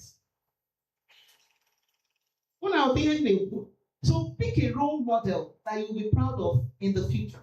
Because some of our role models, by the time you people grow up and become parents, you may not like your role model. And by that time, it may be too late for you to change. This is your time. If you talk to a lot of adults, like elderly adults like us, they will tell you their regrets. And some of their regrets may be that they didn't chase after what they had, what God put in them, the life that was in them. They helped in snuffing it off. And then public speaking again demands that you know the language you use. If you are talking in Igbo, you should have a mastery of it. If you are talking in English, you should have a mastery of it. Obolono or Yoruba Kenaso, be a master. And if you know many languages, it's better for you. These days we have apps that make life very easy for us. Like Duolingo, where you learn different languages. Onya and they say, when did you go to France? Did you do French as an elective? And they will tell you, no, I didn't. A little app taught me that. So these are, in fact, leverage technology. Leverage technology to improve in your language. These days we see, it wasn't in those, I did English language education. So the education part helped me in doing a lot. I'm seriously involved in civil society activities, and then training too. So it helped me to know a bit of psychology, relating with people, sociology, relating with society, philosophy, knowing that your thoughts belongs to you and I must respect it. Do you understand? So these are the issues. You have apps that can teach you sort of things, how to relate with people. Oh my God, you will be an island.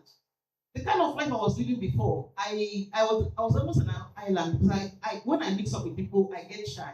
People didn't know that. They would think, oh yeah, you have too much people. But it was because I was brought up like that. But I decided that I must come out from my shell, and I came out from my shell. So come out from your shell, use social media responsibly. What did I say? You learn a lot from the social media, but because you have a conscience, you know what to drop and what to pick. You have a lot of stories there. Social media is training a lot of people. I was talking to a group of young people. I told them that they told us that our forefathers were illiterate. It's a lie. Our forefathers were gurus. They were educated in their own way. That was why they conceptualized the Egwo system. Tales by the Moonlight. That was where they thought it was an unofficial platform for teaching people. If not, in their time, we never had people who killed one another. The other person that I watched this morning on social media said that he came into Asaba 3 months ago, lived there, we got cows from people. And then they kidnapped some people and one of them collected 1.5 million, and they shared it for 500,000. You didn't work hard and you want to make 500,000. It's a lie now. So our forefathers never did such things. And you're telling me that they didn't go to school. They went to their own school and trained their children. They taught us culture. They taught us morals, how to be, in those days, fathers were not sleeping with their children. Brothers were not sleeping with their siblings. Your mother will bring in a maid. She won't call her a maid. It's her child. And then she will treat her well. And then the girl will get married from that home. And you're telling me that person didn't go to university. They were not illiterate, please. But they were not lettered in the alphabets of the white man and the culture of the white man. That was what happened.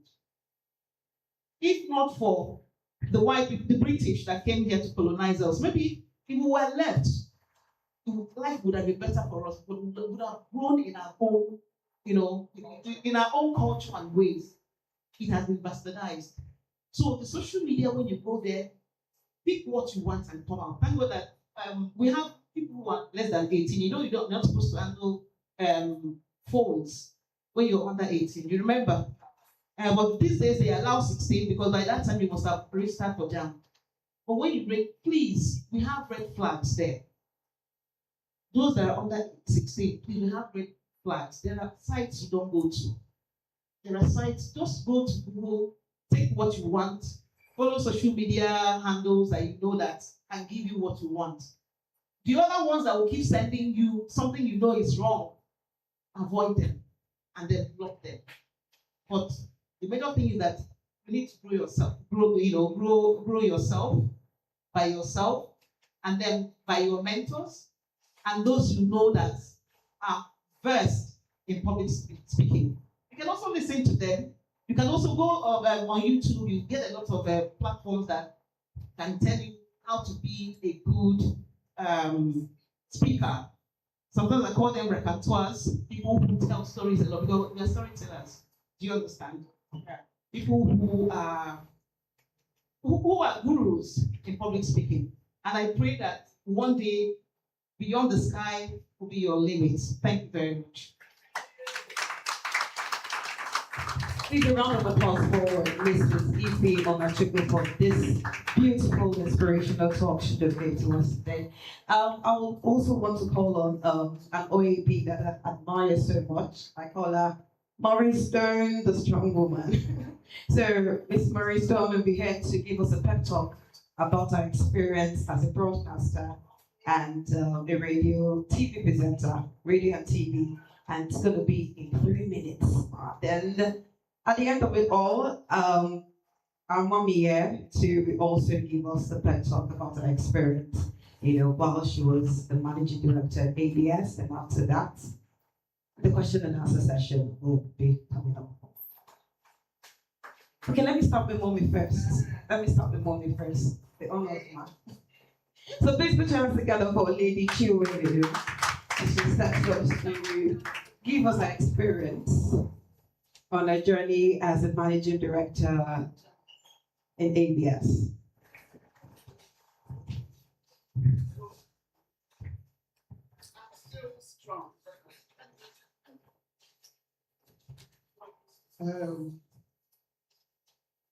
My colleagues, my children, Ife Onachukwu, you can never embarrass Chris. Well, broadcasting has been my life. I was a teacher. I read education French. And there was an advert. Then ABC. I went for the interview, and the DJ then of Okaja, the person that employed if not me, Okaja said, "Why would you want to leave teaching and come to broadcasting?" I looked around, I said, "I want to teach in larger classroom." That was just why I was given the job. So from teaching to teaching. So I was given the job because I gave him the answer he never expected. And he said, "This time I'll make you train children." So I was made head of women and children. And I started producing children's programs. I had to learn from those who were there before me. And my mentors were Elizabeth Okaro, late, and Edna Izora, late too. These two women helped me to grow in broadcasting. Like if he said, you cannot do well in broadcasting if you don't have role models. Somebody must inspire you. Number two, you must have the language. If you're doing English, do it well. I was Spain, it is not English. I did Cane, it's not English. So if you're speaking English, please speak correct English. If you're doing Igbo, do correct Igbo. I refer you to one lady, ABS, Ifya Kife. I'll never stop listening to her. She inspires me anytime. She inspires me anytime. And she was one of those that came in when I was empty. I don't regret it. You know, I refuse to employ anybody with, what is it? Complimentary card. I must interview you. You must come in with something. Talent. Number one is talent. Number two is the interest. You have the interest, broadcasting is very tasking. But if you have the interest, you are done. You are done. You have your language, you have the interest, and you are knowledgeable. You are ready to read. When I joined broadcasting, the first thing, or the first training I had, the white woman, Miss Whitney, said, as a broadcaster, you are a mini encyclopedia. We were wondering what, why, how? Yes, you must be knowledgeable. A little of everything. A little of everything. You cannot be a dunce. I remember when I joined broadcasting, if I get to a marketplace in the village, oh, on one day to on a radio, they will start talking to me about their health conditions. They wanted solution from me. But remember, I'm not a medical doctor. But I will say, next weekend I'm coming home, I'll get somebody who will tell you what to do about those pains. If there is war in Iran, Iraq, they will ask you. You must give answers. You must be an encyclopedia. If you are not ready to read, don't think of joining broadcasting, no matter the interest. You must read and read and read. Today is the go-go. The other day we were visiting the state library. We were there before I write my script. Before I wrote my script there, I would visit the library. So broadcasting is not a child's play. But once you're in it, you enjoy it. And you cannot do without it. Any day I didn't go to work for the 35 years I was in broadcasting, I was sick. Yes. I'm not just being sick, malaria or something. I was in hospital. I enjoyed my work. I enjoyed socializing. I worked with people like Peter Edochie, Chuzi Boko. Look at them. If we were in the studio, there was a program we had every day, Instant Party, produced by Peter Edochie. There was no guest artist. Every broadcaster was the artist. You put in your knowledge, you put in information. You say broadcasting is interesting. If I stand here talking about broadcasting, we will not go. And broadcasting gave me opportunities to travel. I traveled when Zik was then vying for presidency. We were moving with him. That was the team. We were moving. Just like, Arise television. How many of you do watch Arise? Yes. And what can you tell me about any presenter you love in Arise? Well, the three presenters I know very well. I love how they control themselves on stage, no matter who they're speaking with, how they ask the right questions, the questions that they know the audience would want to have, know the answer to.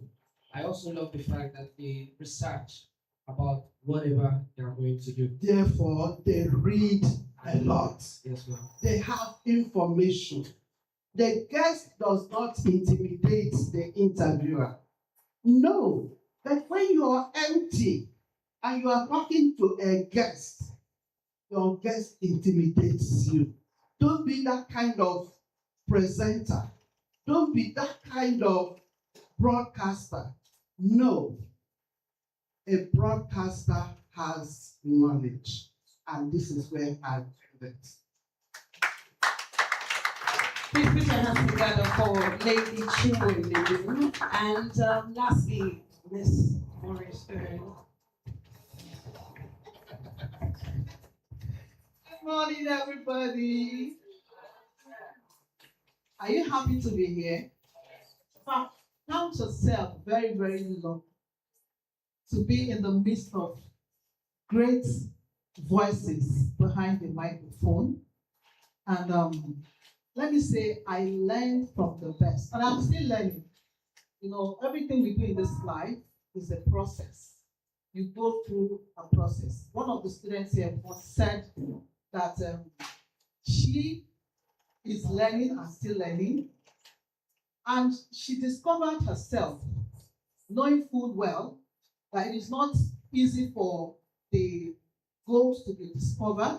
It goes through a process. And that is exactly how broadcasting is. And let me say that broadcasting is very sweet. Can you just join me in saying that broadcasting is very sweet? Broadcasting is very sweet. You know why it is sweet? Because anytime you mount the microphone as a broadcaster, maybe an OAP is on-air personality. Whatever problem maybe you encountered before going to work, once you mount the microphone, your happiness comes back. That has always been my experience. But my broadcasting journey started when I was in secondary school.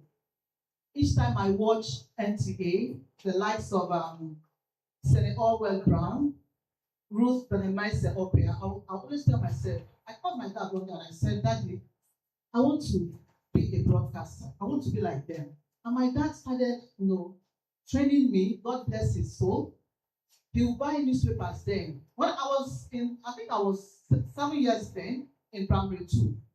And he has always taught me how to read and write. So I discovered myself way back in secondary school. I was always the chief speaker of the Business Society. So my journey is an interesting one. I didn't have the privilege of attending university as the regular university because of some issues, family issues. But those dreams, I did not allow those dreams to die because of that issue, that challenge I had growing up. The person that discovered me in broadcasting, he is still alive and kicking. The present president of Radio Television Theatre Arts Workers Union, Ratau, Prince Emeka Kalu, Magic Fingers. You know him? You know him? Anybody here? He is still alive and kicking. So my journey started one beautiful Monday morning. I trained as a computer analyst because, like I said, I did not attend regular university. I attended the weekend program. So it gave me opportunity to work and earn money. And I pay my school fees. In fact, I saw myself through the university. I did not detect. I was very, very intentional about what I want to be. And I went for it. So Prince Emeka Kalu saw me one morning. He was like, Maureen, come. I need you to do something for me. I said, what? He said, I need you to do a jingle for me. Can you? I said, okay, let us try. So we went to this studio. He gave me the script and I sang. Somebody said, who has that voice? This voice is something else. Who discovered this particular voice? Mike now said it was him. So we started the journey of presenting. I'll go to the studios with him.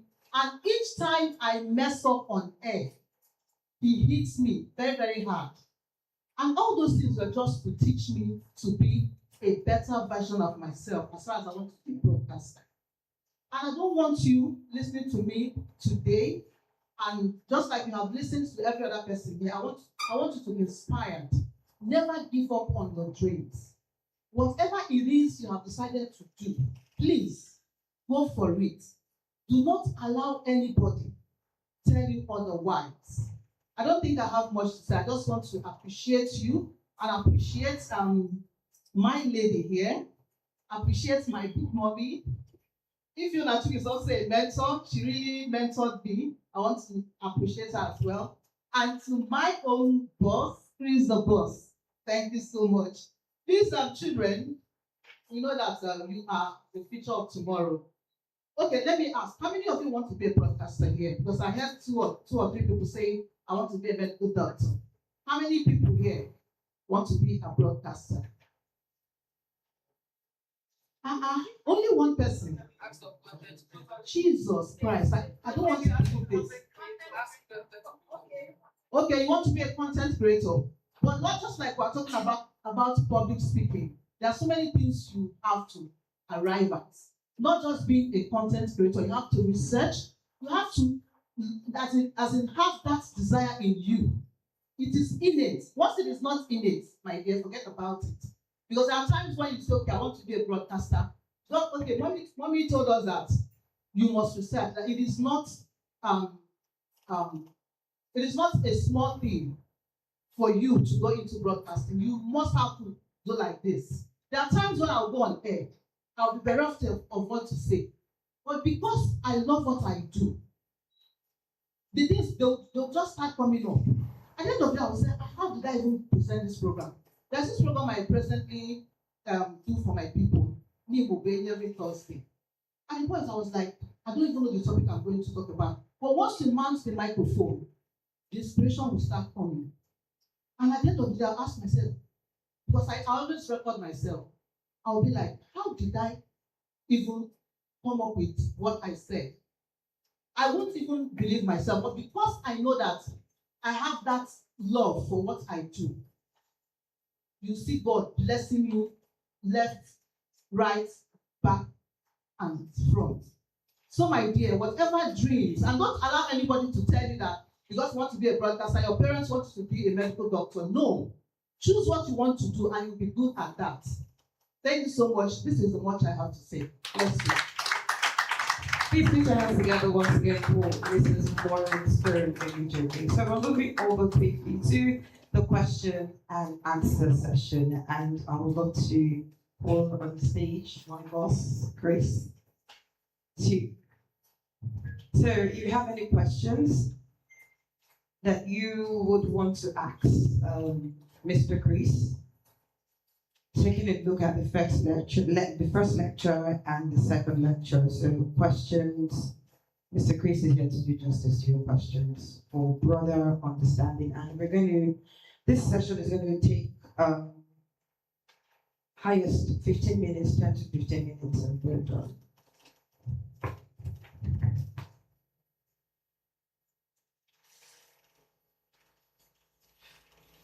If you have any questions, you can just raise your hands. It's only for pupils who, before you go and start asking me questions about broadcasting. I wanted to ask you something, how we can encourage the youth. Yeah. The youth of these days, they are so much into quick money. I don't know, maybe because our politicians are flaunting a lot of wealth around. So what do we need to do to encourage them? I have kids, none of my kids are interested in broadcasting, and that's me. So how do we encourage them? Look at all of them, you're only one person. So what happens to radio television in future? I don't know. So how do we go about it? What do we do? I'm blessed with 3 kids. I'm blessed with 3 kids. The 6-year-old, an 8-year-old, and an 11-year-old. Now my middle child, I call her firecracker. Her hair is like fire. Like You know, you women, when you blow your hair, that color that comes out is reddish, and I own a photo come. So one day we're gisting, because I gist a lot of my kids, and I asked them, what would you want to be in future? The eldest said she'd like to be a doctor. My wife was like, yes. The last one, my son says he would like to be a policeman. My wife said, go for me. Then the firecracker, the middle daughter, said she wants to be a YouTuber. That's exactly the what's it called? The response we got. The whole room went quiet. What do you mean? Want to be a YouTuber? He said that. Do you know how many? She's 8 years old. Do you know how much people make on YouTube? I was watching a video, Dad, on TV, and they spoke about the highest earners on YouTube. They earn even more than you. Shame that me. I'm like, but how can you be a YouTuber? You're barely 8 years old. You don't have a channel. She says she's studying them. We are still trying to discourage her from being a YouTuber because it's too early now. It's just I think it's 5. So I want to ask her what content you have. She was giving me her own ideas of how she will set her door babies and we will have conversations. God will help us. God will help us. She has her own content. Now, when it comes to young persons, I always say we're like horses. You can force us to be water. They have put water from out now. Today, we're like it. All right. As a young person, I wanted to be a boxer. Yes, very shocking. I wanted to be a boxer. Then I wanted to be a lawyer. Then I wanted to be an aeronautic engineer. People that repair aeroplane. When the course was not even being studied as I then. So I want to repair aeroplane. My father looked at me. Let's say weeks only, hungry, you listen. You know, eventually I was offered law in legal as I opted and studied English and literature. And I don't have the regrets for having studied that. Because again, I planned my life at an early stage. I was aware of myself. I was aware of the fact that at an early stage, remember during the first lecture, I did say that at an early stage I could speak a lot. That's what my parents felt I could do law. And then I ended up studying English. Now we need to have an open conversation with our kids. We need to find a meeting point.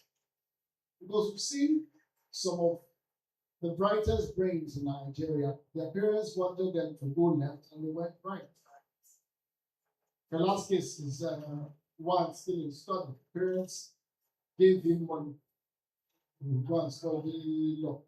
Was it law? Yes, law. The other brother, Becca, was giving money to study medicine. Becca studied medicine, became Minister of Health at some point in time. The last studied music and became Minister for Igbo and marijuana. You know, but he made a bigger name than his brother, Abeko. Fela is internationally known figure. I mean, the name Adi Ulako is more known because of Fela, his son that refused to study law. Same thing happened to Fowles. Some of you know Fowles, the bad guy. His father, Falana or Falano of Yorubas, is a very well-known son, senior leader of Nigeria, and he wanted the son to follow suit. The son studied law, but he came out and is breaking all the laws. All right, fantastic musician, and he has said it too many times. Yes, his study of the course in law gave him an idea, but what he has, the innate ability, is what he's selling. I used to have a friend back in Abuja, then didn't see her today. Her father insisted she would do law. She said, she finished law. When she got her certificate after service, she took the certificate and said, that's the thing. I've studied your law. Now let me do my own. and she went to do her music. Right? Now, the truth about this is there is profit. There is profit in what God has blessed you with. It's called the innate ability. Let me preach a little. There's profit in what God has given every man. Every man has something which God has put in him. There are doctors who are miserable. They have that brain, what's it called? The brain capacity of being doctors. But that doctor thing is not be followed up. So they don't necessarily do it effortlessly. The doctors who you see doctor effortlessly are those who have the innate ability and they just went to school to further develop their plan. All the persons who spoke prior to my problem, they have the innate ability to talk. Give them any topic and they will talk for hours. Why? The body. But if it didn't stay body, like Wiki will say, you will have to write papers and papers and you present the papers and papers because it's not fillable. So when it comes to our kids, our younger ones, this period, I always say this, learn to read wide. Learn, I think people was talking about studying on YouTube. On social media. I have 4 degrees from social media. 4 solid degrees. I just finished the last one on public relations and branding. 3 weeks ago. I have a degree on guidance and counseling from the university. I don't really know the university itself, but I studied because I graduate. I get my certificate in the house. I have a degree in the course digital marketing. I took my time. When others would use social media for the wrong things, I use mine for the right things. I may not necessarily use that certificate, but the knowledge is there. So the day you ask me 1 + 1 in digital marketing, I can answer. So practically, I'm almost never stuck in any conversation. Why? My brain is almost like the hands of, like the hands of an octopus. It's everywhere. I plant this, I plant that, I know about this, I know about that. I can put cases for you. I might not know the full constitution, but I know the one that affects me. So, like my mom said, you know a little about everything. It's necessary. It's necessary. My father then, as a kid, he did his school at Oxford. That is, for those of you who know big universities, the school at Oxford and Cambridge. But it was through this correspondence. Yes. Those days there were no emails. So they will send you a book from the university abroad. You will study them. You will write, they will send you exam question. You will write it here. You will send it back to them. They will mark it and then send your result back to you. You understand? So he was self-screened, self-taught. And my father refused to speak normal English. So every time we had a conversation with my dad, you learned a new word. So whenever he's done talking with us, just a conversation. If I go to school, I sound extremely smart. I'll just use those words that I've been using. Like the day I asked him, Daddy, my lesson fee is due. He said, I'm not very buoyant now. I looked for dictionary. Buoyant. The worst part, I didn't know how to spell it. And I looked for it. When I found it, when I got to class, I was looking for every excuse to use the word buoyant. The day I used it, my teacher was like, okay, what's that? He said, that is when you don't have money. Buoyant. Oh, nice. It's nice. So every time I will look for how to put words in my father's mouth. Let him speak. So there's that need for you to learn something from everything. Learn a lot. Let your brain be like a sponge. By the time you have a lot, you have a lot of options are available for you to pick from. Is it this? Is it that? Do we get from here? Do we get from there? You get, it gives you a wider range of possibilities. How many of us are in final class here? Second to final class. SS3, right? SS3, SS2. Okay. So from now, you should be finding those extra. You should be studying extra enough for you to be able to make career choices. All right. I hope I've answered that question. We're going to ask questions. Okay, there's one there. There's one here. My pupils. Okay. You, and then you. Yes. So. Okay. It's true. I understand what you said by learning everything.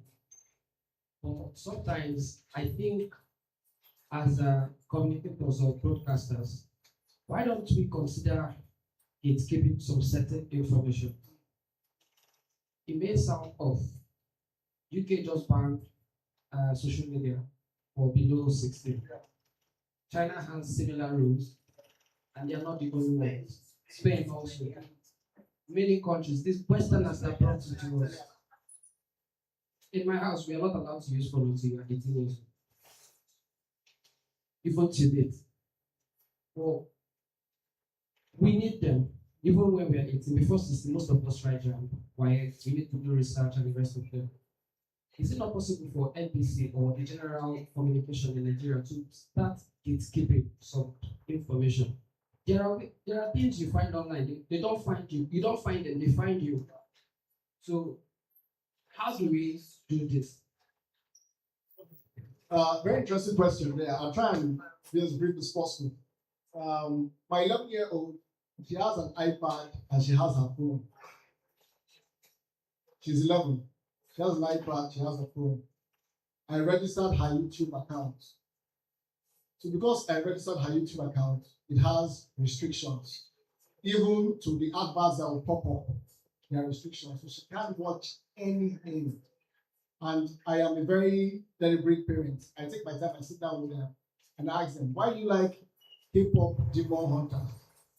Why do you like, what's this, Ladybug and the rest? I take my time, I know what they watch. I even sing the tunes with them.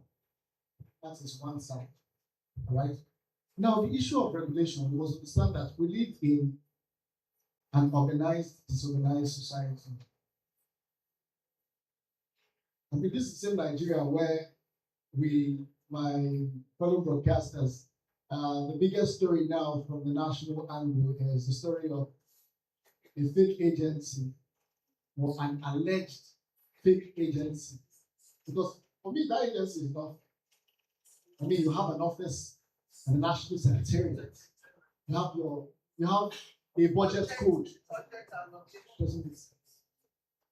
So you can't say that's a fake agency. I mean, why did it take them so long to discover such an agency? Until the man himself cried out that, hey, this man is asking for 40% of the budget. You get. So that is the Nigeria we're in. All right. Do you know that by law, VIO is not supposed to stop you on the road? There's a law in it. Someone took them to court, won them, and the Federal High Court said, They took the case, pulled down to the Supreme Court. But they are still on our roads. You see now? They are still on the roads. So we live in an organized, disorganized society. So it's going to be difficult.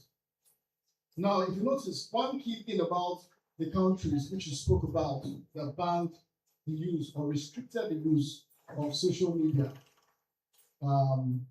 they are all first world countries. We spoke about the UK, first world, China, Australia, Spain. These are countries we want to go for holiday. How many people want to go to Nigeria for? You understand? So they're already a regulated society. There is a society where if somebody collapses here now, you can make a call and an ambulance will be here in not more than 15 minutes. That's the maximum time for reaction. If there's a crime going on in this place, in not more than 15 minutes, the police must be here. If you call Nigerian police here now that they will say, "Why no dey for energy?" So you see that our society is organized. Nigeria has for the finest laws. So we are organized, but we are disorganized. Because implementing those laws now is a big challenge. Another challenge is coming. Mental politics. Another challenge is coming. State police. That was the conversation I was going inside to monitor. Because by default, my brain monitors these things. And the governors are saying, yes, it's going to be good. But no one man deserves all that power. The Nigerian democratic system is such that so much power at the center. The Supreme Court just revoked Trump. Supreme Court. The birthright killing government. He said, no, your guy cannot do it. Sorry, sir. Try it, Nigeria. Supreme Court that it is wicked that is building the house for all of them. So how can they revoke it? Let's not get into them, please, so that we don't bore our kids. So, yes, we might be able to set the laws, but are we willing to carry these laws? That's the bigger question. All right. The broadcast journalist has a job to do, which is to inform the public. But then, even in informing the public, government has something. I'll leave you with this final. When there was a major bombing I think it was in Australia, the Prime Minister came out and made a statement. Not the statement again. We will not name the bombers. We won't give them the publicity they are craving. And guess what? No media house carried the name of the bombers. Even when they caught them and brought them out, cover their face. Why? He said, we will not give them the publicity they are looking for. Because the essence of bomb is for you to say, we visit, see our name. And once there's a bomb in here, is it BH or is it HK or is it IS or which one is it? Publicity already for these persons. That's why we find our young person is going on TikTok and asking these people for money. And they will share. And later they will kidnap your sister. Right? So there's that regulation issue. Sorry, the people had a question. I hope I answered it. My question. My name is Sarah Dojiko.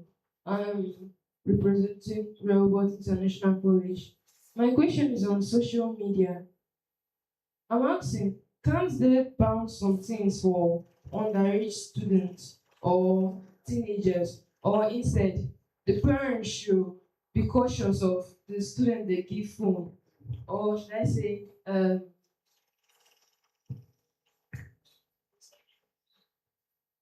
like,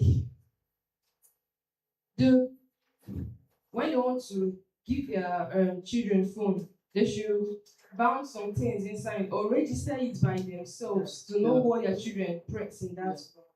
Okay. Unfortunately, most of our parents are respectfully too lazy to do that.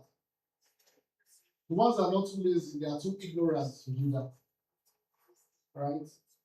Or too busy to do that. You know, when my wife bought one of my kids a phone, she just gave her the phone. I said, come, bring that phone first. I had to start blocking access to here, access to here, access to here. And I told her, the only YouTube you can use. Now, interestingly, these kids, they are still small, so their eye never open like that. And they don't see that they watch bad things, so their mind only for bad things. You get. So they follow where that they do. Because if you go to Daddy's browser history, you go read Bible fire. So you will see dunamis, you will see what God cannot do does not exist. You will see ABS, you will see Wazobia, you will see DGM. My browser history is very boring. Okay, the little things that you might see that might excite you. History. Aha. How to DIY, do it yourself. You can see all those kind of videos, and I love history. Because that is my lifestyle, that has automatically become their own lifestyle. All right? You can't regulate the use of this phone from the manufacturer. Because the manufacturer tells you that these things are available there for you to use. And the more you use them, the more they make money. So why should they ban it? There is a phone that I can snap you. If I hold it to snap you, I can snap myself here. It will snap both of us at the same time, right? And then I can edit it and put us together. It is a feature on a phone. Now, you know that phone does not want you to block that stuff, because that's the selling point of the phone. As I've said it now, somebody will discuss it before I look at that phone. All right? Now, all of us talk about the iPhone, which is the latest iPhone now? 18. But that's not the best. Is 18 out? You see now? Problem. And the amount of that iPhone is the amount of land in my village. 100 by 100. Don't buy land. Don't have the plant cassava. You go in and buy. Where if you fall, you don't finish it. You understand? So we are, unfortunately, we have lost the original focus. If you go to Japan and spend a month, when you come back to Nigeria, you will cry. You will weep. You know, in Japanese schools, they are not cleaners. You, the people, you are the one that will clean your class. They share it. You will clean your class. So nobody is paying extra for that. And they have this, during the last World Cup in Korea, Japan, at the end of every game, as a matter of fact, this last when Japan got knocked out by, what country knocked them out? By Brazil at the World Cup. The Japanese people stepped back to clean stadium. They clean it and they clean up, pick every trash so they don't drop. By default, is discipline. Under Donald Duke in Nigeria's Calabar, Cross River State, the people were getting accustomed to that upbringing. So much so that if you walk in Calabar, no matter the time of the day, the streets were always clean. Because Nigeria's cleanest city. And then he handed over to a certain day in Moke, who now handed over to the crying professor. What's that professor's name? That's Ayade. Go to Calabar now is a mess. So again, it goes back to that us being an organized, disorganized society. So social media, unfortunately, cannot be regulated. It can only be managed by those who are using it. All right? There are always new apps. Always new apps. And unfortunately, internet these days now is getting free or cheap. So is there a case of what our children do with what we have with them? All right? I think I have a final question there. All right.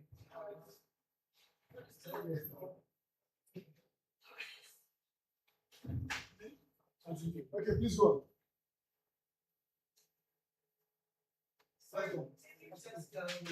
Two more questions and we're wrapping up the session because we have other things to do. Yes, please, my name is Nebes Sabinos, and I'm also known as DJ Bombshell. I wanted to. Yes, go on, sir. Yes. I just want to add something, the question she asked. From my own experience, I've lived outside this country. I've lived in Dubai particularly. There are sites you can't go. The country did it like that. that site you will type, you cannot get. Those corrupt sites, even the Facebook, there's things you don't do. I don't know how they did it. But once you type it, you will see error. And those things are there. So we need work. There's nothing that is impossible. That in Facebook, there's some words we type, it will not go. They will ban you. There's some pictures. They have it. If we want to do it, we will do it. It's there. It's just that we don't want to do it because somebody is benefiting. Just like what we said, you have a company in Nigeria, you have a central bank account. And you are saying that the company doesn't exist. It just allegedly. Yes. It's just that they don't want to do it. They don't want to do the main thing, the real thing. If you want to do it, everything is possible. I don't believe in impossibility.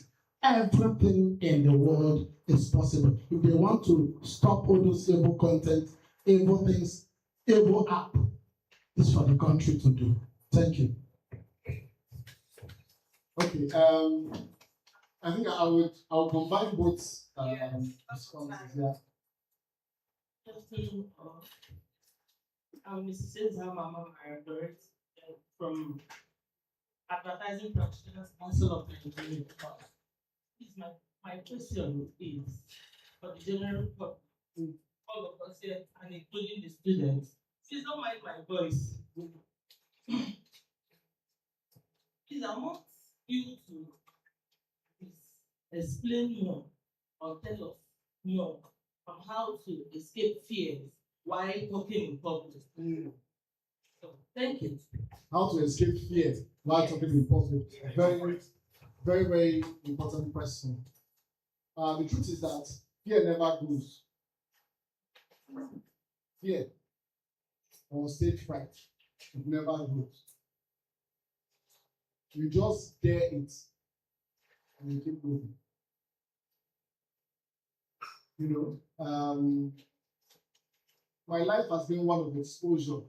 From very young, I started talking, and then I entered choir in church.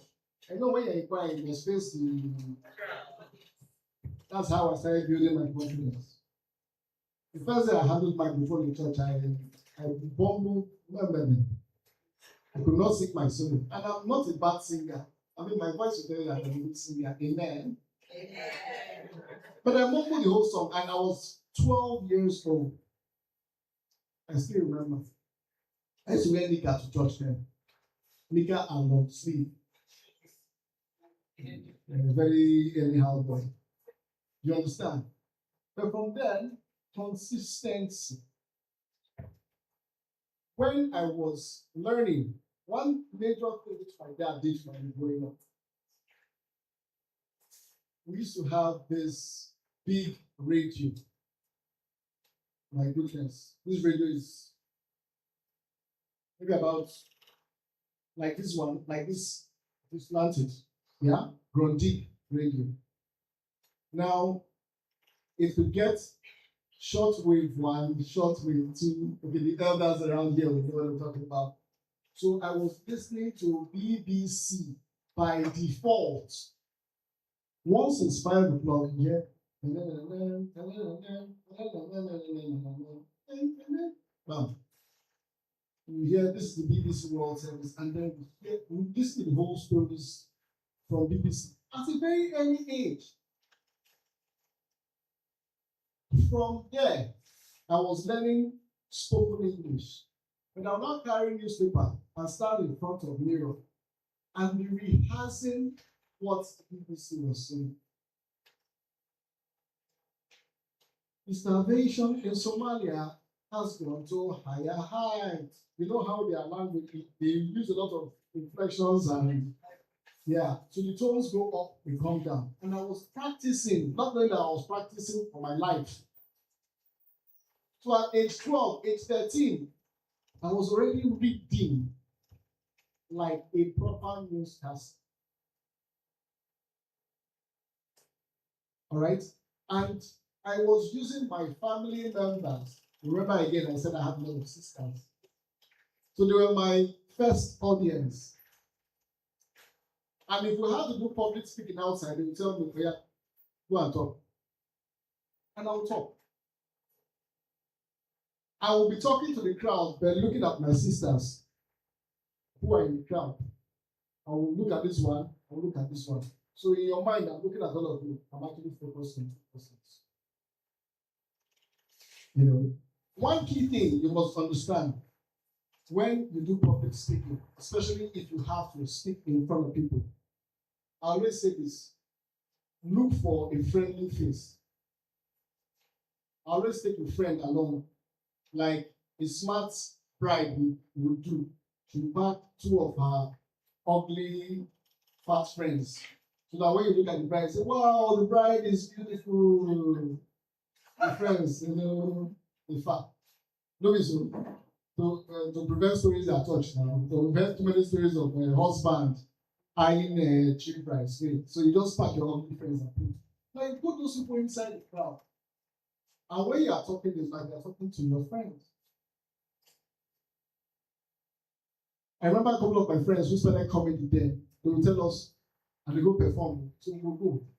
So when they are cracking joke, before the joke lands, we don't start to laugh. So their confidence is building. Do you understand? Their confidence already is building. Once you know what you are coming to say, one, you know the audience you are coming to say to. Two, number three, which was the first thing we said earlier on, your appearance gets you into the room. How do you look? Do you look like, make I talk or what? Or do you look like the guy wait outside first? There's a difference. You must look the part. Like I always say, ladies, you must look the part. Alright? My wife used to argue with me then when I was in Abuja as a radio presenter on Put Up. She would say, you are going on radio. Nobody is seeing you. But you are dressing like you are going on TV. I say you don't understand. There's something a well-dressed person. There's this feeling you have. You know, there's this swag, you know, that comes with it to build your confidence first. Now, once you've done that, so let's now arrange it now for those who are writing. Number one, for you to build that confidence, dress well. One. Two, know your subject matter, which I come to talk about. Very well. Three, read the room. Understand who you are talking to. The conversation that we're having now, it's for a mixed audience, for both young and mature, right? Because I know there are a lot of podcasters here who will pick is and was in my grammar, so I have to make sure my grammar is sharp. So in preparing my presentation, I had them at the back of my mind. So prepare by first of all looking the part, knowing what you came to talk about, that's the content now, knowing the people you are talking to. Number four, knowing the language of communication. There's a language you are speaking. Am I speaking Gen Z language to millennials? There's one word I've never been able to use. Clock it. I don't know what you are clocking. I've never been able to use that. I don't know what it means. I just hear clock it. I don't know what they are clocking. And they don't bring me kind of meeting. So there are people who that clock it would resonate with, right? If I'm telling my mommy here, mommy clock it, you will look at the time and say clock was not clock. So this language, you must that's why I said know the room. You are going to understand that. And always learn to have a friendly, here's the last part, five. Have a friendly demeanor. Have a friendly demeanor. Have a friendly attitude. Learn to smile. Most times, a smile is an icebreaker. Everybody who's spoken here today, at one point in time, has either smiled or laughed or made you laugh. We refer to that as an icebreaker. So if you channel these 5 key things, it will help in boosting your confidence. But the truth about confidence boosting, which anybody who knows public speaking will tell you is, it comes mostly with constant practice, constant rehearsal. So for those of you who wrote, can we go through that one? That's 5. I think this is the most important question.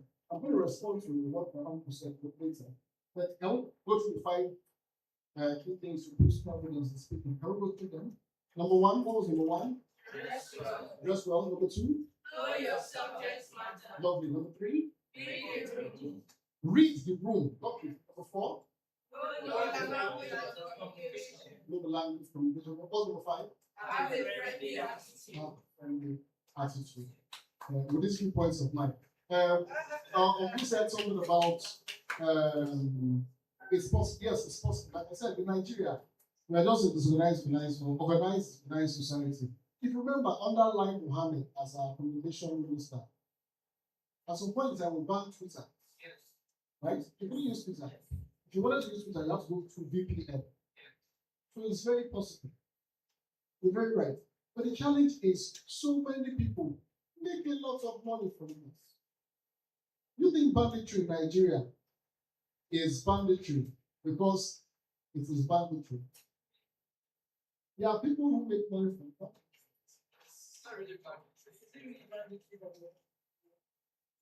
We are live YouTube, so I cannot go too far. Before I react to those of them. But the truth is, these things, they are possible. In a good Nigeria is possible. We have laws. Are we ready to carry those laws? Yeah, the problem with Nigeria is not the laws. No. Implementation of the laws. That is where we have an issue. Thank you very much. Please a round of applause for our speaker. Before we move over to the next session, we are gradually rounding up this amazing conference in a few minutes. But before then, I would want to recognize the former Chief of Staff to the former Anambra State Governor, His Excellency Peter Obi. Chief Chuks Logunam is here in our midst. Welcome, sir. Chief Chuks Logunam is the former Chief of Staff to the former Anambra State Governor, His Excellency Peter Obi. And moving quickly to the next session is a presentation of certificates for participants, and I will call on the CEO, Mrs. Beatrice, and the General Manager of DDM, Mr. Calvin, to do justice to the presentation of certificates. I would like to delegate the presentation to our mommy here at Sir Chiksilu, please.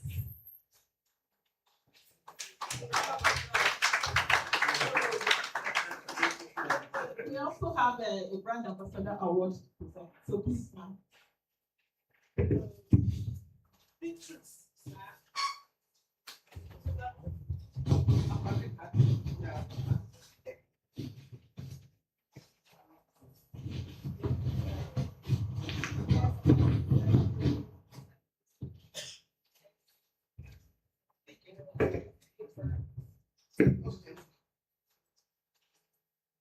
Representative of SDK Secondary School.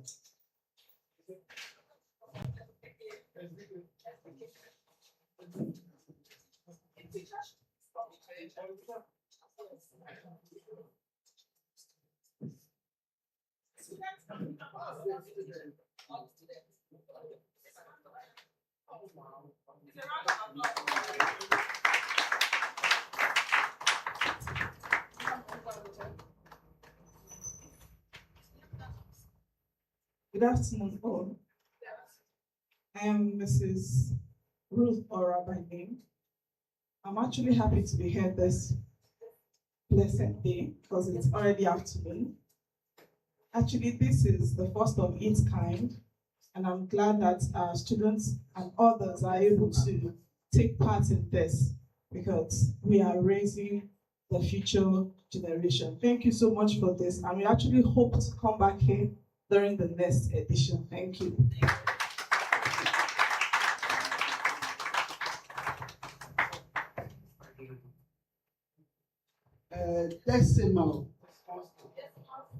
Decimal skills.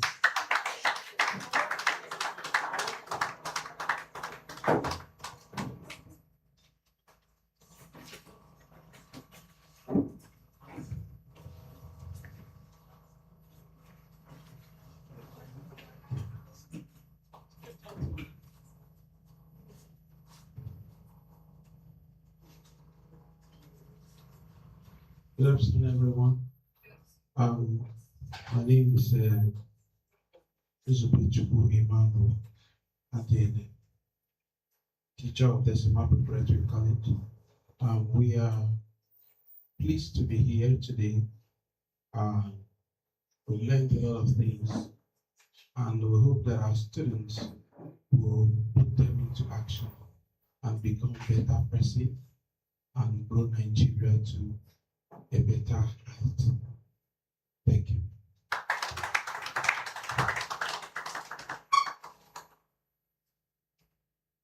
Very robust group of skills.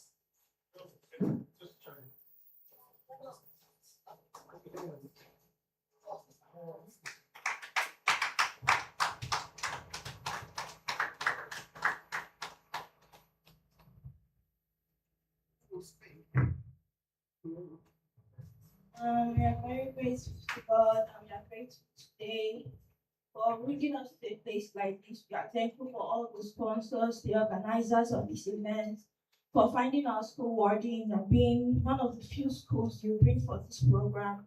We're very grateful for bringing us here, and we pray that God will add more grace to your elbows and forever, whatever expense that has been spent for this program, that God will replenish in multiple folds.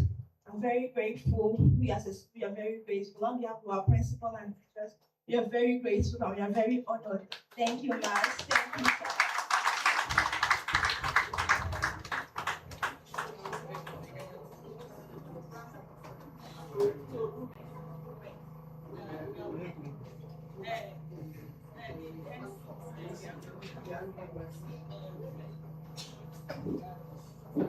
Okay. Movement.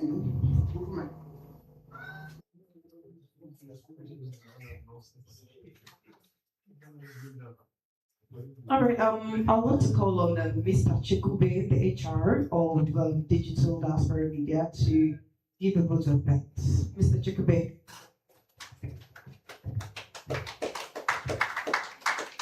Ladies and gentlemen, good afternoon. Are you happy? There is this song I was trying to remember. I know who I am. Can somebody sing it for me?